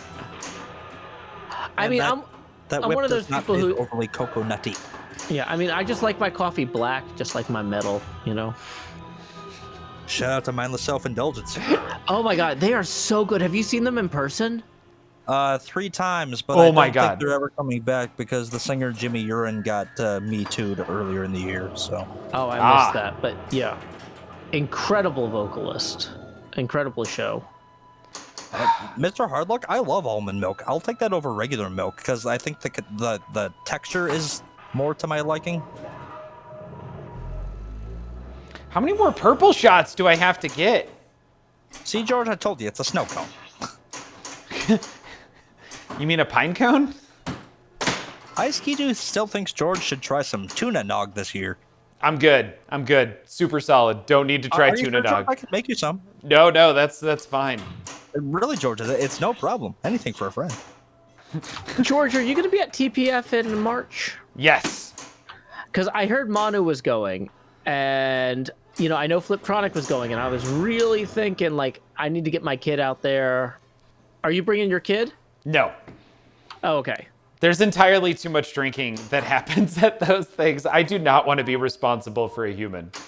That okay? I'm responsible for the human either way, so I'm Oh. bringing mine. But Okay. You have no. Yeah, you're bringing your kid. Okay. Well, that's what I'm saying is I can't not be responsible for it. Right. That's Yeah. No. good, Tracy. That's really good. You'll be So- anything but super solid if you eat or drink tuna nog. Oh, I got into Yeah, multi-ball with I don't 2x. know if there was a kids tourney at TPF, but I wouldn't doubt don't. I don't think I remember there being one. That said, you can talk to whoever the tourney, whoever the guy who runs Texas Pinball Festival and suggest it. I don't know that anybody would be against it. well, I mean, I worry that if I suggest it, they'll be like, "Do you want to volunteer to help run it?" Oh yeah, that's a really good point. It's my first time at TPF. I don't want to, you know, sign up for anything. Right? No. I just double drained on 2x. Tracy thought there was. Okay. Oh yeah, Sir Snarf. Hey, Chaotix, Texas. Hello from Wisconsin. Hello, Wisconsin. So glad I wasn't lactose intolerant. Oh my god, how awful would that be? From Wisconsin, it is very cheese That would just focused. leave beer and bratwurst, which is still pretty great. Oh, Actually, Stevens yeah. Point, you're about an hour from where I'm at now. Howdy from the Fox Cities. Boom. Oh, missed So, it. So, for those of us who don't know Wisconsin, what are the Fox Cities? The Fox Cities is it's like our version of the tri-state area. It's a bunch of cities amalgamated with a bunch of smaller cities in between that nobody cares about, and I'm from one of those. So what are the anchor cities, the big ones? You got your Oshkosh, the largest manufacturer of fire trucks in America. If your city has a fleet of fire trucks, odds are we built them. okay. That's would a not have guessed weird Oshkosh. flex, but okay. Which is about an equal distance from Green Bay as I am, about 25 minutes. Green Bay is one of them. I've heard of them. And then you have the Appleton area, which works on defense equipment for aerospace and the military. Okay. Sorry, and what was that last town or last city? Appleton. Appleton. I don't know Appleton. Appleton. Appleton. Appleton. Which, if you ever played Like a the ton of Houdini, apples. pinball machine, you'll hear the call out, "My greatest escape ever was escaping Appleton, Wisconsin." What game is machine that? Houdini from American Pinball. Oh. There was a very small period of Houdini's life where he called Appleton home, and actually we have a Houdini museum and themed gastropub. Multi-ball. So I'm in a mode. I want to hit this shot right there. Not there, not there, not that one, not that one. I want that shot right Tracy's there on the dropping floor. a link here. There is a 12 and under tourney at TPF. Oh, that's awesome! That's good to know, Tracy from Outer Spacey. I'm gonna see. I gotta make sure it's not on Friday because we're gonna fly down after school ends, you know, type of thing. But haven't you ever heard that song from Rebecca Black? You gotta get down on Friday. You know, there's actually an incredibly good like banjo cover of that. Banjo playing is impressive to me. I enjoy banjo music. Or no, sorry, it's fiddle, not banjo. I'm really tired. Same difference. They're both stringed instruments. Close enough. Good enough. Good enough. It's like Jack Black from School of Rock. Hey, you, what was that thing you were playing today? The big thing. George, there's a parent-child tournament. Really? Teams consisting of one parent and one child compete against each other for their place in the finals. Qualifying is Friday from 12 p.m. to 10 p.m. So the problem is we're going to get there like right around 9 or 10 p.m. because of like school on Friday. Right, but if we could get there on time. Ooh, it's a split flipper tournament. The child plays balls 1 and 3. The team plays split flipper on balls 2 and 4. Oh my! So I at this point, I'm thinking that the goal is to bring kids. I mean, I can't not bring my kid to this. Okay. So I think the goal of that is to have someone else they can stay with while the other one goes out and does the drinking. Yeah, I'm not super comfortable with that. I'm trying to think of who... I'm sure you can find someone trustworthy there. Well, George, I'm not saying you should change your plans. I'm saying if your plans change, if all of a sudden whoever's going to watch your kid that weekend is like, I can't watch them, you don't say, well, I'm not going. Okay. And Tracy's wagging her finger at you. No, George, you can't just grab a random kid. Not a random kid. I mean, I was thinking of trying to bring someone out with me that could just be like hang with Zoe for the weekend. And Joe's kid. I don't know the name of your kid, and I don't know if you feel comfortable saying it. You're gonna say bring someone out to be your kid, and I'm like, no. I can do that, George. I'm 5'3". All I'd have to do is shave the beard. Problem solved. Dice, are you going to be there? I will not. My travel for 2022 is completely booked already. Although Okay. I did set aside 3 days in there. Not sure will they'll fit in yet, but I am coming to Fort Collins or wherever your new man home is this year. I will be coming to Colorado. Oh my God! I can promise. throw from this place right here where my next place is. It's so great too because it is it's way I'm overpaying a ton, but what I'm getting out of it is a disconnected garage because this is going to be the first of. I typically have a couple of rentals. And we just sold them as a part of kind of getting divorced. And so I'm redoing the whole rental thing, and I'm doing it kind of trying to do it the right way, which I intended to do initially, which was you can do 5 conventional loans. And the 6th one becomes awkward because you have to go non-conventional. And you also then have to show that you can afford rent with cat. There's all kinds of limitations, but I'm doing it right this time, and I'm getting is a standard place in a good area that will rent, and it has a disconnected garage. So that way I have storage when I get my next place in case it doesn't have a garage, but it's still a good rental that I don't have to include as a part of the rental from this place once it becomes a rental. So it ended up working out really well, and I was really trying to make this work in a really good way. I have a great rental company that I've worked with previously that gives me a decent discount once I hit a certain number of rental properties, and I realized I don't have too much of a follow-up there as I started discussing rentals, but this is the first in hopefully 5 rentals over the next 5 years. Gotcha. Now, George, in your last run of owning a home, specifically setting up a game room, what did you learn? First floor. Background check the guy who does your electricity. I'm good on all of that. I have already ordered soundproofing for the wall. I measured the wall to make sure I could have 7 pins on the first floor. There's only 2 steps to get there, and it's like 1 step at the bottom and 1 step to get up onto the patio, and it goes right into the room. Wood floors, and it's true wood as opposed to engineered, so I can always resurface it afterwards, which is great. Like all of these discussions and thoughts went into trying to find a decent rental. And I will say, George, I actually hired an electrician to come in and look at several outlets in my apartment before the pinball machine came in. Oh, Because, wow. well, we've had like some wiring issues in my apartment, and I thought about complaining to the landlord, but at one point we had a plumbing issue, and I was talking to the maintenance guy, and I was like, yeah, the kitchen's through here. And he's like, oh, I know this unit. I wired the whole thing myself. Oh, wow. And I'm like, oh, I don't want to talk to the landlord about this wiring stuff because he's just going to send this guy back. So I had my own electrician come in that I paid for out of pocket. And I'm like, okay, I've noticed some weird things about these wire or these outlets on these circuits.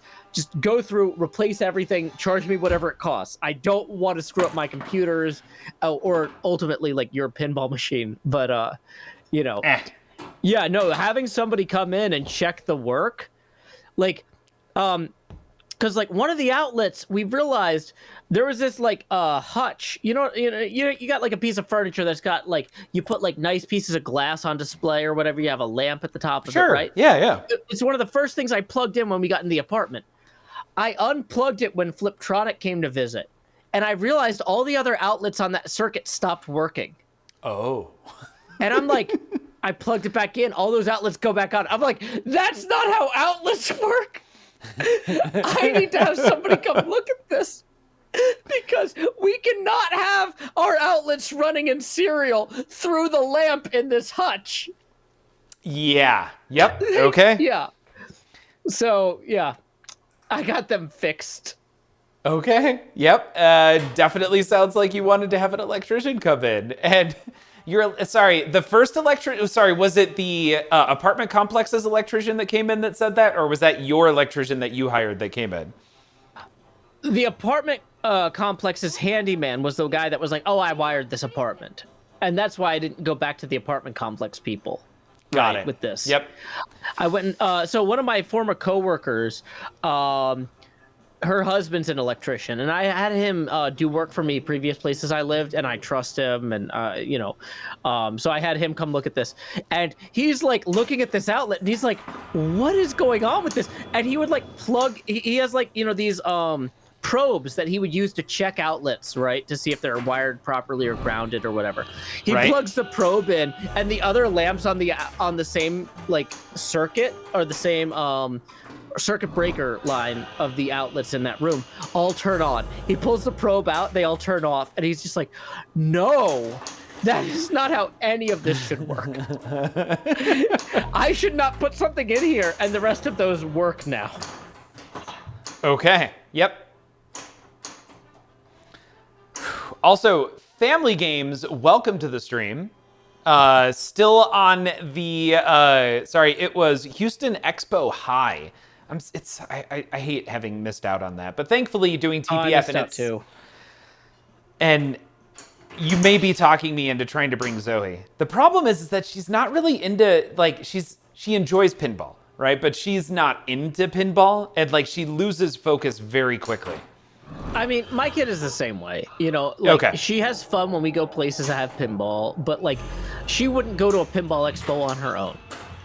Right. At the same time, it's one of those things where it's like, hey, look, if we go wander around for a little bit, talk to some people, if you're bored, you can play on your Switch, or bring a book or read books on your iPad, we go a lot of places that are fun for you. Sometimes it's nice to go places that are fun for me. It's good for you to see what it's like when I take you someplace I don't want to be.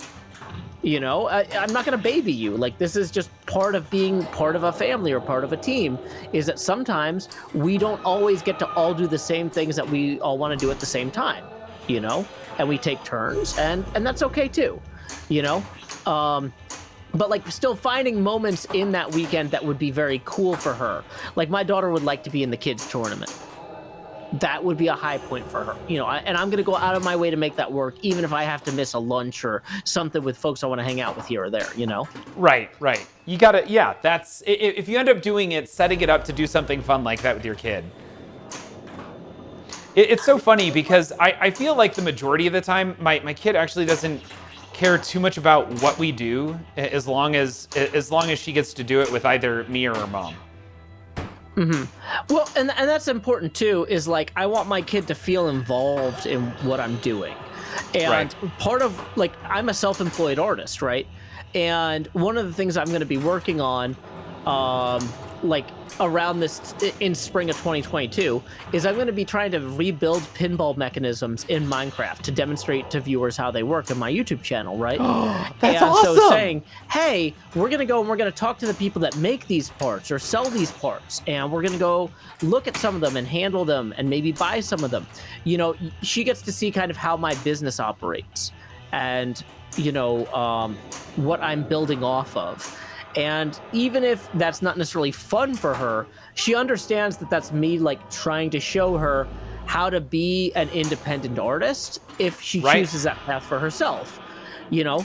And even if she chooses a totally different form of art than, like, you know, internet sculpting, you know, I'm not here to tell her what's going to make her happy. I'm trying to show her, here's how you take what makes you happy and you make it function financially, you know? Yep. Regardless, it's still a positive lesson having to do with financials and art in general. Yeah.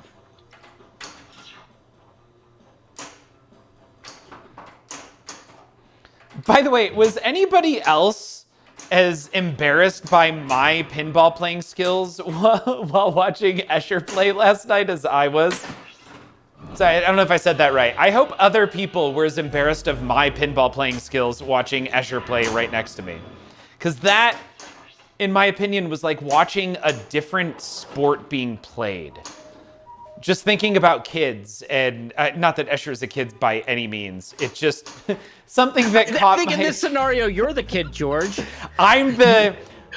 We're describing the parent-child pinball tournament with you as the child here. Escher is just like, okay, George, just try to keep up. I know, just have exactly. Fun. Just have fun, George. You don't have to do... Look, I'm going to do really well, but you don't have to compare your score to mine. We're on the same team. Yep, same team. It's fine. George, just hit that one shot, George. Just hit that one. Focus on me. Focus on me. Hit this, just this one. Nope, don't hit that other shot. Don't get distracted by the other things. All right, focus. Right here, right here. Hit that shot. Okay, thank you. And you see him get all excited. And I'm like, I should pick a different sport. But honestly, it's just too much fun. And the art is too amazing. And there's so much more going on, which is great. And I love it. But yeah, just even having somebody explain the rule set and how it can be so horribly abused. Was just a completely different world. Also super exciting. And at one point last night, I was just sitting there watching and I kind of forgot that there was a stream going on, and I'm just watching two different people play.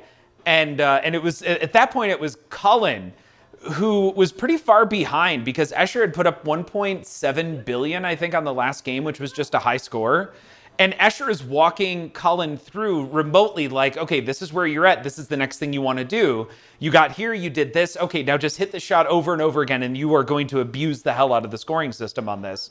And to watch Colin be able to take that direction and actually do something with it, be successful, and similarly get over 1 billion, it was,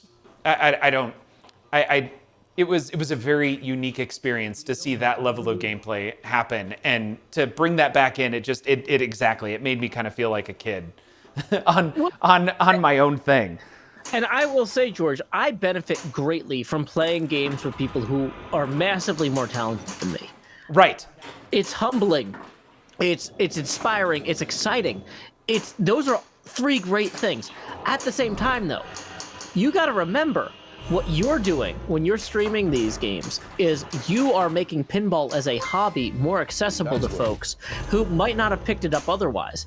Like, when I play games and I do creative things with them, I'm not trying to be the best. I'm trying to show anyone can have fun with this. Here's how I'm having fun with this. I want to encourage you to have fun with this in your own way, right? Right. You know, and you can't really do both. I'm going to be honest.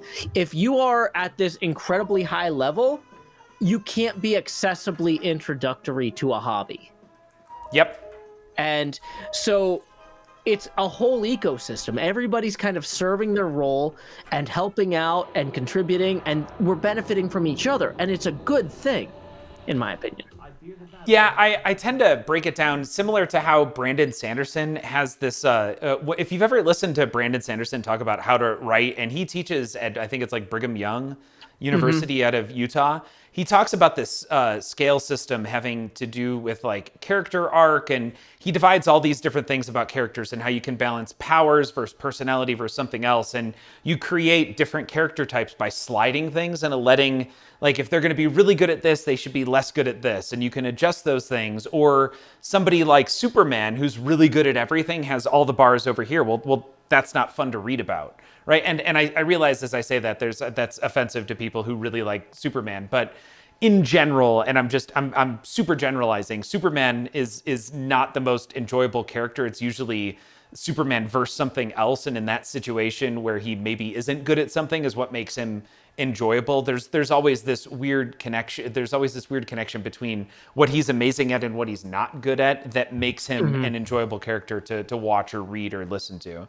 Superman, yeah. So I'm sorry, Buzzy Cord, if that happens to be like your favorite superhero. But similarly, that's what he talks about is often this balancing. And I've mentioned something kind of similar with regards to streaming. And I think from this perspective, it's pinball, but there's like being good at, somebody can be successful by being amazing at pinball, right? Like that is, and I'm not going to actually give examples because I'm going to say things and probably not mean it the way it's intended, but you can be really, really good at pinball, or you can be really good at engaging the audience, or you can try and be a healthy mix of both and do a little bit at the same time. And I guess, and yeah, there's that interesting balance, right? And as you were bringing up just a second ago about how somebody at that level is potentially going to be more restrictive with regards to the audience that might be interested in hearing about the complexities and the intricacies of, in this situation, if you do this, you set up this situation here, you loop the shot 20 times, and on the 21st, you've broken the game, and the multiplier now hits some number, and you start shooting 1 billion per shot. Like that is a bit much for somebody who's new. So yeah, I guess to be agree in slightly different terminology. I think what you're describing absolutely makes sense. There's different types of streaming, and I guess what's fun about that is I realized last night that if there is a scale by which there is good streaming, I thought I was like over here, this being good, this being where I thought I was, it's probably more like here-ish after seeing that. But once again, though, talent at the game does not necessarily equate to impact as a streamer. Did I say I meant pinball? I think I said streaming, but I meant my skill at pinball. Pinball. Totally, Okay. I'm a shot and also 3 beers in. I just missed up sorry. There's streaming, which is okay, but then there's pinball, and I thought my skill at pinball was like here out of a scale like that, and it's not. It's my skill at pinball is here.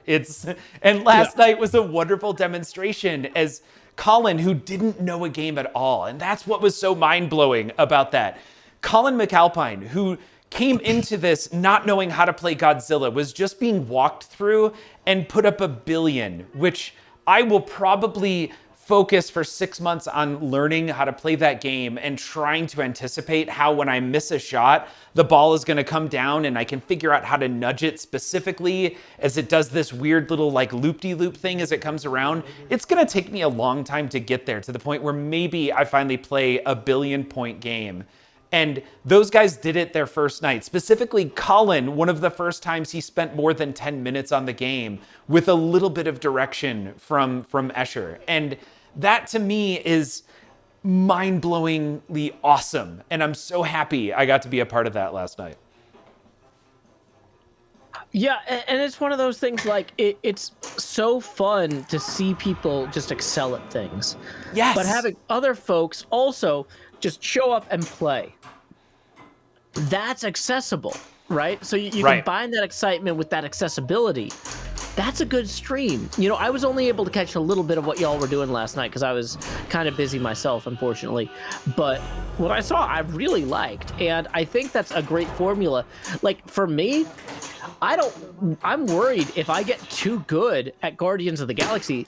The reason that I got the game was so that I could have people come hang out in my apartment and stream with me and just sit around and talk, right? And you know, I want to do kind of the hot nudge model where you have a few people play, or you have a few people talking and one person playing, right? Right. Oh my god. And if I'm just blowing everybody out of the park on score every time, that's not going to be fun. Right. What makes it fun is if I'm running a good show. And I need to understand the game so I can help other people have fun playing it and can kind of coach them here and there. But, like, I'm not having Escher on. You know, it's like, hey, here's somebody who runs a local board game event in Nashville. Right. Let's talk about what it's like to run a board gaming event in your community. Yeah. You know, this is not a professional pinball player. Yep. But it is somebody talk about that album he's going to record. Well, my brother records the albums. But... MC Esh.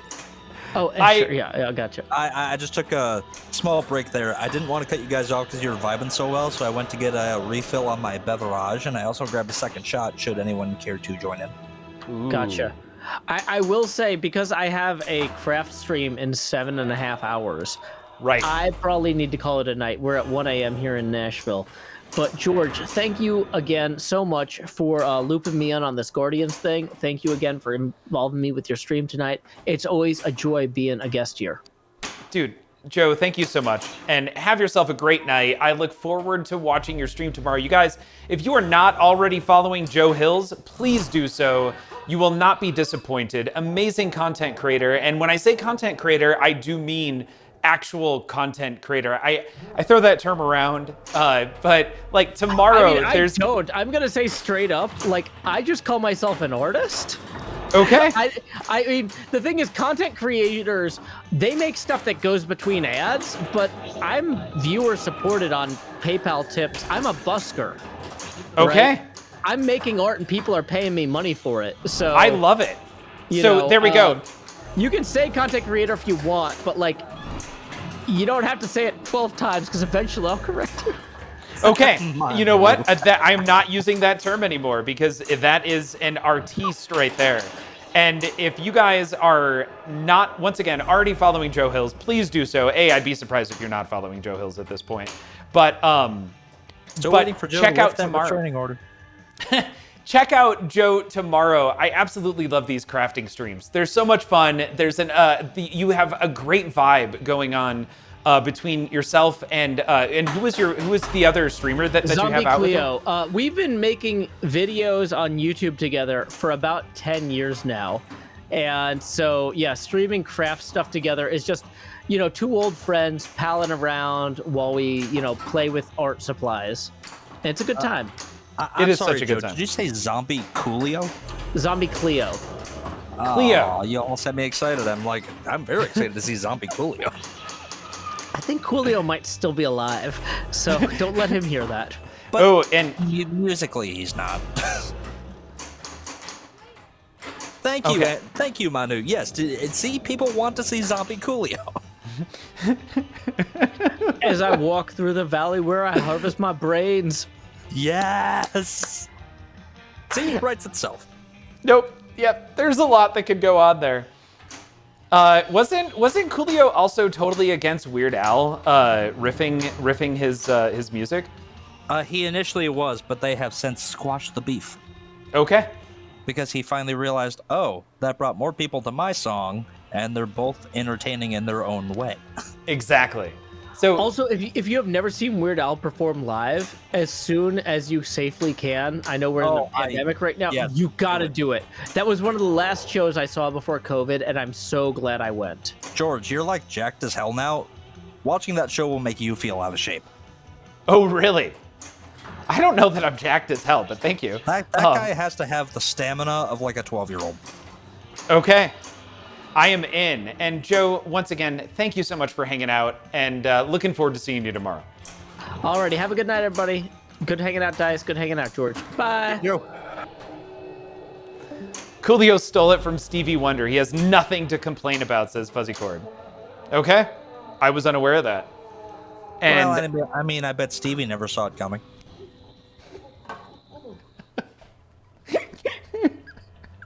But that joke got the response it deserved.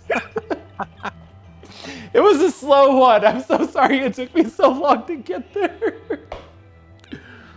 My only other one that I use to try and make new people laugh and feel out their sense of humor is, hey, have you seen Stevie Wonder's house? Neither has he. That one's on the nose, or I don't know, on the dotted I or something like that. I feel like the other one always laughs at that joke. Thank you, Manu. Oh man, I don't know if it's what I'm drinking or smoking, but Manu is in my corner tonight. He's like the boxing coach, like handing me a towel. He's like, "You got it, champ. Just go out there and give him a few more. You got this." Oh man. So Manu and I roomed together for Expo. No similar discussion the next time around. So A, we're at an event where there's drinking, and B, I snore after drinking. So yeah, I wonder what I the think causation is there. Right. I mean, it's correlation, not causation, right? So there's no direct way to like guarantee that's exactly what it is, but I think we need to do a study. So yeah, I need to remember that. And Manu, once again, I'm so sorry that I snore. George, a really quick fix for that, as someone who does snore on the reg, get some of those Breathe Right nasal strips. It'll open your passages up. You won't snore anymore. I've tried it, dude. I tried. He's right. You more than likely snore all the time. That's not something that just turns on and off. You're probably. I don't know. I remember. George got totally shit-faced one night. It was amazing. It was. Oh yeah, that was. By the way, that was with Outer Space E Tracy, Extra Paul, aka Bumper Nugget, and Alan from Pinball Mafia, along with Ty as well, who is Meat Jello. He needs to change his Twitch name, I think. It's Vertzilla right now. And I totally missed. My God. these wonderful Bluetooth earphones just keep falling out of my ears. Manu, do you have a fix for that? Was it the Whistle Pig's fault? Yeah, it was definitely the Whistle Pig's fault. I recommend you use tape. Tape? Like Scotch tape? Yeah, just enough to hold it in your head and just enough. Give it a little shake, see how it feels. Giggity. Okay. Sir, I scrolled back up. I think what you're doing with the Iron Pinball battles are something truly special. You do. Oh, wow. This was a compliment. I noticed that you called me out earlier. Now I feel like I need to just read it first to make sure the compliment doesn't turn into something awful. Not that Alex. No, that's totally what Alex would do. Okay, thank you. Wow, blushing right now. You do incredible work for the community, and some of the best content on the internet wouldn't exist without you. Please keep up the incredible work. Sir Snarf, thank you. Captain Spam, I believe you are confusing Weird Al's Coolio parody with the Eminem parody of the song he did from 8 Mile. M gave him permission to parody the song, but not create a parody video, which I thought was a very odd stipulation. Yeah, that is kind of weird. I don't know. Did I mention at all recently I have been on a Logic kick? I found out there was... you have, and I could not have been happier. Should he go on tour in Colorado next year? That'll probably coincide with my trip to Fort Collins. Okay. Because we are going to see Logic if he's going on tour and going to Colorado. Okay. Done. We're going to be standing in front of him and he's going to be rapping at us. I've never been to a rap concert. Oh, I've been to a handful. They're well, depending on the artist and their fan base. Someone like you, George, I would not recommend go see Tech 9. Okay, don't go see Tech 9. Got it. A lot of people in there who I would wager to say have definitely done time. Okay. and they're not the most understanding people in the world. Okay. I've seen some horrible things done to somebody because a bit of beer was spilled on their shoe. Sorry, are you concerned that I am uncoordinated and will spill beer on people? I'm concerned that you will get shanked over a very minor grievance. I love that. Thank you for being there for me. I'm just like, what minor in what social. I'm curious as to know why you think I would have a social snafu moment. Mostly because it might not be your fault. They may have elbowed your drink out of your hand, and then it became your fault. Okay. Oh, So- fuzzy cord, too soon. What was it? Oh. Well, even for me, that's too soon. Wow, that I feel like you're making a joke. I'm not gonna. Hey, how about that local sports team? Aren't they doing well? What was it? Oh, sorry, Travis Scott? Why do I know that name? He kind of just had a concert packed way too full, and a bunch of people got crushed and died. And he didn't do anything to stop it, and his apology was very disingenuous. Okay, Even after yeah. meeting with local police and safety inspectors who said, you really need to try and scale this thing down, he's like, nah, we're good.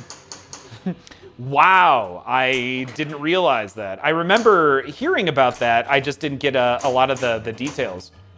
Oh, yeah, fuzzy cord. I know it wasn't meant to be a joke, but even I was kind of tugging on my t-shirt collar. I'm like, ugh, is now the time? We have to let the one breathe a little bit. Especially, well, and the only reason I say to let it breathe a little bit is because there are still people that are dying from their injuries. Like, the number keeps getting bigger, and the amount of people suing him keeps getting bigger. Okay. And Voof, welcome to the stream. MPT3K, I'm not surprised that George hasn't been to a rap concert. Do I really give off the vibe of somebody who doesn't listen to rap all that? Yeah, I guess I'm. I really like dubstep. What can I say? Just 2 weeks back, I had to miss the battle because I was in Green Bay seeing Vanilla Ice to a show. Oh. Wait, you went and saw Vanilla Ice? Yeah, he still puts on concerts. He still puts out albums. Do you know how many Vanilla Ice albums you've missed? Wait, as Vanilla Ice or with his heavy metal band? As Vanilla Ice. Huh, did he just give up at some point? And be like, all right, that's it. I get it. I will be forever Vanilla Ice. Well, we're now officially in the age where the 80s are finally phasing out. So now 90s is the hot new nostalgia. That concert was packed. Huh. And shockingly, more people than me knew the words to songs besides Ninja Rap and Ice Ice Baby. Ninja Rap is where it's at, though. Is there a reason to listen to him besides Go Ninja, Go Ninja, Go? He's actually got some bars. I'd even wager to say he's gotten better. Okay. Also... And also, he renovates homes, so if you ever need yours renovated, odds are you'll end up on his reality show. Alex, have a great night. Thank you so much for hanging out with us.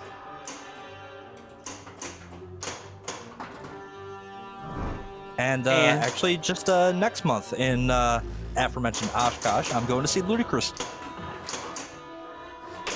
I don't know. Wait, I don't know who Ludacris is. Is he an actor? I feel the one with giant ears from the Fast and Furious movies. Okay, got it.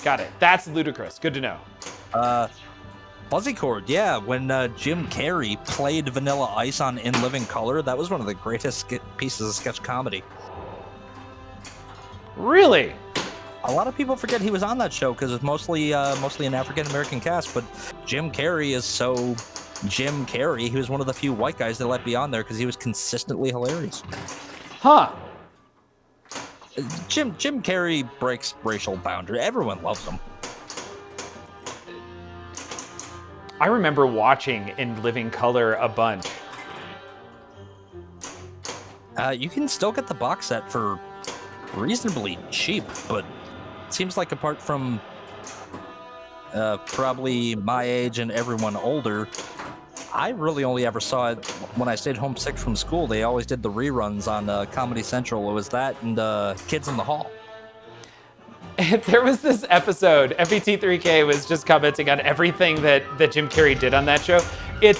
I've heard people say that everything he did on that show is literally, like, he invented all of the things he has eventually done for the rest of his career. Like, every joke or something, he created it on In Living Color. And one of the few times that I feel like I saw Jim Carrey on In Living Color, it was a skit where he was a mama's boy, but he was such a big mama's boy that he was still attached. Like, they never disconnected him from his mom's umbilical cord. So he would just carry it around. And at one point his mom got on a bus and he had to like run to catch up because he didn't actually get on the bus in time. It was horribly awkward, and I was very young. Yeah, I'm kind of surprised with the modern comedians of nowadays. You don't really see people mention In Living Color, but that was such a fantastic show. Very smartly written. Yeah, I think that's one of those shows that I have to go back and watch. There's a lot of those. I mean, obviously I have to go back and watch Godzilla and now Ultraman just to get a better appreciation for it. Oh my God, I can't believe we had Matt Frank on the show earlier. How cool was that? And he chose to talk to us while he was packing boxes. I know! That's true, Ice Ski Dude. There was no... Star power's not the right word. There was no ego there. Everything they did was just for the betterment of the sketch. If someone else was funnier, well, you got the line then. Oh, absolutely MPT3K, but in my opinion, much like Mad TV, which I hold in equal reverence for about half the skits, I'd say that no matter how much social norms change, there's always some terrible thing that will just always make you laugh. Right. Yeah, that's a really tough one too. Like, oh man, I've played this game 3 nights now, and the ball just traveling out still gets me fairly often. But what's okay in a joke, I feel like is something that Bill Burr always talks about, right? Like, that's part of his comedy bit, is how limited he feels in what jokes he can tell now. Let me extend an olive branch. If I can admit that, ladies, can you admit that every ass kicking doesn't just fall out of the fucking sky? Oh my God, that specifically, like, he even talks about it as he's telling that joke. He's like, look at you. Like, the entire audience was already got all quiet, like they stopped laughing halfway through. Like you're like, levitating above the rest of us, like you're never knowing. Ladies, how many times have you thought about slapping your guy in the head this week? Every day, right? But you didn't do it. And even now, as you're telling the joke, I'm like, I don't know. Nope. Yep. This Thursday, will anyone else be tuning into the 5th and final season of F is for Family on Netflix? Ooh, not me. Not yet, at least. No, certainly not around Zoe. Oh, I'm still trying to think, like, Zoe still goes to bed on Thanksgiving around 9, so I'm thinking I'm streaming on Thanksgiving. Ooh. I don't know why we wouldn't. Hey, Rankil, thanks so much for that follow. I missed that earlier. That is appreciated. I'll definitely at least tune in the text chat for that. I mean, my movie marathon's starting in the morning, so I should be done by mid-afternoon. Okay. If you're looking for some Thanksgiving chat, you let me know. And now that I have the wireless set up with all the audio, it's really easy to bring people in. It's not easy to keep headphones, by the way, in my ear. That's the tough part. I don't know if MPT... Take a point. Oh, good. Some content for me to gobble up. All right. Dice, thank you so much for hanging out with me tonight. And thanks for shifting to Tuesday, by the way. And Tuesday again next week. We have a battle coming up next week with Fox Cities. There is some great stuff coming up on TPN, everybody. Let me walk you through really quick what's going on there. And by really quick, I mean, give me seconds. So I we sure hope have... there's another battle going on in your channel next week, George. There's a battle going on in the channel. So Monday is a battle with Fox Cities. That's going to be another tag team. Me and Escher versus Neil and Tom Graff. I think that's going to be a really, really tough battle. I'm sorry, George, but those are my hometown boys. I cannot root for you on that stream. You're not going to root for me? Oh my God. I got to rep the home colors. I got it. Especially since it's Wisconsin and you're probably the same thing with Green Bay, right? Like you got to rep Green Bay no matter what. Honestly, no. When it comes to football, I am a Saints fan. Okay. I'll dig into that in a second. What do we got coming up? Speaking about Fox Cities has a Black Friday knockout tournament that is November 26th. 3-strike knockout tournament. Practice starts at 5. I think they are going to stream that. The tournament starts at 6. You guys know how tournaments go, and District 82, I'm guessing, has a ton of people there. Joe Soap is trying to suggest that I build up earwax in order to keep the Bluetooth headphones actually in my ear. I would root for the home Maine professional football team, but ... don't panic, wax. So that's going on the 26th. Awesome thing. If you guys are done with your shopping or your returns on Black Friday, tune into Fox Cities Pinball. That is... I got to talk with Tom. He's got to put his website or at least his stream name on his graphics because I think it's Fox Cities Pinball. Also, the Pinballers, Puff Puff Give, by the way, the Pinballers have their 3rd annual 12 Strikes of Christmas tournament. That is coming up on December 11th, 2021. And mine was the 3rd. I need to delete that. So those are the 2 big TPN pinball events that are upcoming. Wait, what? You actually got to use Bluetooth earphones? Check this out. MPT3K, Bluetooth earphones. And I can go to 2 different sets of Bluetooth headphones. And I'm going to put this in here. MPT3K. Check this out right here. Bluetooth as well. I'm completely wireless. Look at me walking around. I can walk into this room over here. I'm all the way over here, still talking louder for some stupid reason. Even I'm not farther away from the microphone. I don't know why I was speaking so loudly. But anyways, yes. Goran, welcome to the stream just in time for us to say goodnight. Speaking of the room you just went into, George, why haven't you incorporated the Vidya games yet? Sorry, the what games? The Vidya games. Vidya. I don't. I'm hesitant you spent to. All that time getting all those great retro consoles and that fantastic library of games, telling us you're going to incorporate it into the stream at some point, and yes. So far we have not seen that. No, you have not. And I don't have. So I had to rebuild my scene collection from scratch, and I've mentioned this like 8 times now. My scene collection in OBS was causing not running anything. Just I created a new scene in my scene collection, and my OBS was using 12% of my CPU with nothing on it. And then the system was using something like 6 or 7%. So I was up about 19% CPU usage, and it wasn't doing anything. So I spent that night confirming that if I built a new scene collection, which I did immediately, and just created a new scene with a new scene collection, 0% system, and it was 0.3% in OBS. I'm like, okay, there's obviously a problem with my scene collection. So I created a whole new one for this, which is what you're seeing here right now. This is a fresh scene collection created from scratch. I have a ton more work to do to bring this up to speed. But then I spent on my battle rebuilding that scene collection as well.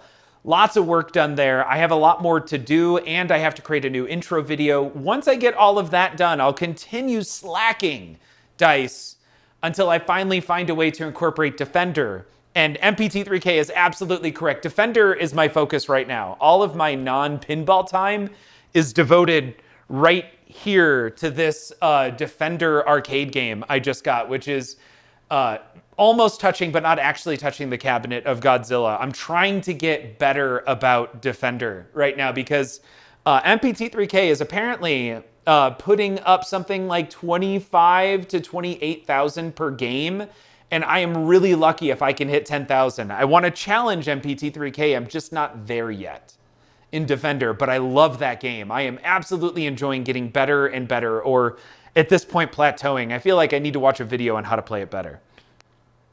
Throughout your whole discussion of scenes there, George, the only thing running in my head was, this ain't a scene, it's a goddamn arms race. This ain't a scene. Yes, oh my gosh. I love Panic at the Disco and Fall Out Boys. They toured together at one point early on, and I wish several times. I could have gotten to see that. That would have maybe have been it. The very last time was when I saw them in 2009 on the Blink-182 reunion tour. I've heard Paramore, Panic at the Disco. Oh my God, Paramore too. Blink is awesome. I've seen Blink live. They put on a hell of a show. Panic and Fall Out Boys, amazing. Paramore, I have never seen, and I really, really like Paramore. That would be good. MPT3K. I've seen them 3 times, and I'm happy it was the 3 times they were still in the business of playing Misery Business. MPT3K, let's do it. Let's have a chat. We should have that chat. Well, we should have a chat regardless, but we should have a chat on second stream at some point. I keep getting people hitting me up saying, hey, they've started streaming the videos on your YouTube channel, which, by the way, I think is youtube.com/ is it Mystery Pinball Theater 3000? MPT3K, can you put your link to your YouTube channel? Because on MPT3K's YouTube channel is not only amazing content, but also a playlist with all of the second string. Yeah, I'm talking to Surreal too much and not sharing. If only there was a show that you two shared that you used to do semi-regularly where you got together and talked about these kind of things. Exactly. Cameras, tech, setup, and all that kinds of stuff. It was so much fun. Honestly, like any opportunity I have to pull Manu into something or join Manu on his things, I'm a fiend for it. I just want to thank you so much. It is youtube.com/ Mystery Pinball Theater 3000. That's George, the link right there. Depending on what Manu is doing Thursday, that could be the stream. Well, I mean, that's Thanksgiving. No, I'm in a situation where it's just me and my baby girl Zoe, where as opposed to family and all kinds of stuff like that happening. I'm not supposed to be thankful for that content? Oh my God, you could be thankful, and Dice, you can fam. Sorry, yeah, exactly. MPT3K. I assume everybody else is, well, not everybody. A lot of other people are doing the family thing. But if you're not doing the family thing, I'm planning on streaming that evening. And Dice, if you find yourself intoxicated, full of what's tryptophan, and I'm guessing quite a bit of peanut butter whiskey. Peanut butter whiskey, yeah. Let's make that happen. We can jump on Screwball whiskey. Man, I don't know what to play. You know what? We haven't played TNA in a bit, and I need to hold off on Star Trek because I mentioned being able to loop that shot. I think it was something like 11 or 12 times in a row on a stream. I absolutely love that warp ramp, and Escher got excited because he hasn't played one. I think Thanksgiving could be the night you beat Reactor 9, George. Okay, cool. Let's do it. TNA stream I got a feeling. On Thursday night. I got a feeling. Ooh, that's MPT3K is one of his favorite bands, Black Eyed Peas. With or without Fergie? Wait, did the Black Eyed Peas continue without Fergie? Yes. I have all the records. Initially without Fergie, then they got Fergie, and then she left and they kept going without her. No, and that's not the case. There's this weird thing where Manu one day was talking about Stevie Wonder, and I don't know why, but I brought up Black Eyed Peas. Oh, because I had just gotten the complete record set of Black Eyed Peas in, and that's what I was listening to. Yeah, and since then, anytime Manu brings up like quality music, which I have no way of even, I should never comment on quality music. I can play drums technically, but I am not a musician by any means. So I shouldn't have an opinion on good music. George, neither are the Black Eyed Peas.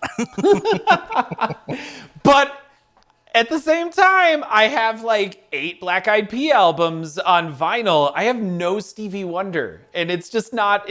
I wouldn't go to Stevie Wonder for that. Anyway, I wouldn't even tell you where to start. He's got so many good records. Right?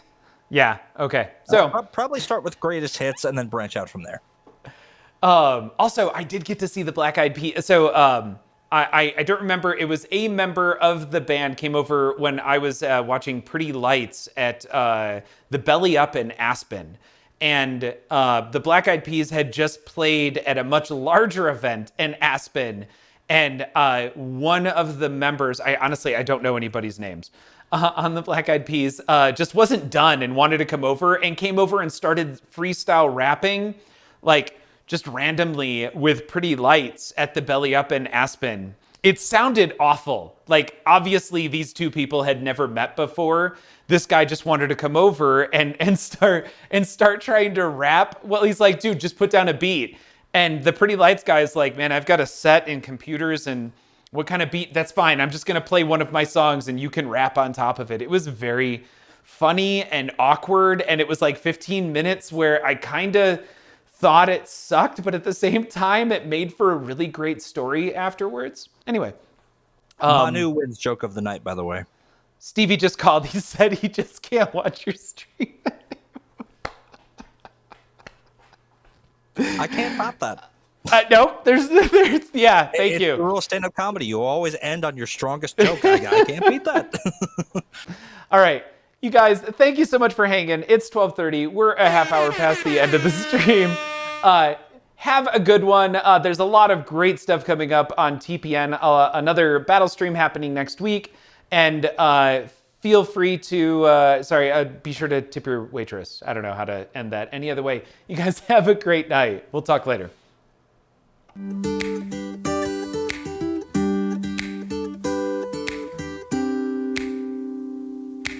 Have you been inundated with ads and questions related to TPN's now famous homemade pinball pudding line of puddings? Questions like, TPN's pinball pudding is so good, it must be illegal, right? What the fuck is pinball pudding? How can a collection of content creators also be a pudding? That makes no sense. And we hear you. You want to know what makes TPN so special? The answer is in TPN's secret ingredient. Simply proof. Other puddings may say they have it too, but watch as they're unable to back those statements up. Well, I'm not a crook. Do we have evidence of that? It might be a tumor. It's not a tumor. Evidence?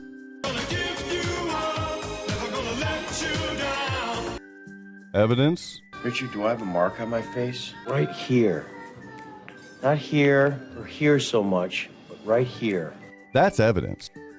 We built this city on rock and roll. Again, request for more evidence. You can't handle the truth. Do we have evidence of that? Nobody makes me bleed my own blood. Nobody. Evidence? SOT TDI clean diesel with up to 814 highway miles per tank. Do we have evidence of that? Evidence? Isn't it time you gave TPN's famous homemade pinball pudding line of puddings a try? And check your local retailers for these amazing original and fantastic new flavors from TPN's famous homemade pinball pudding line of puddings.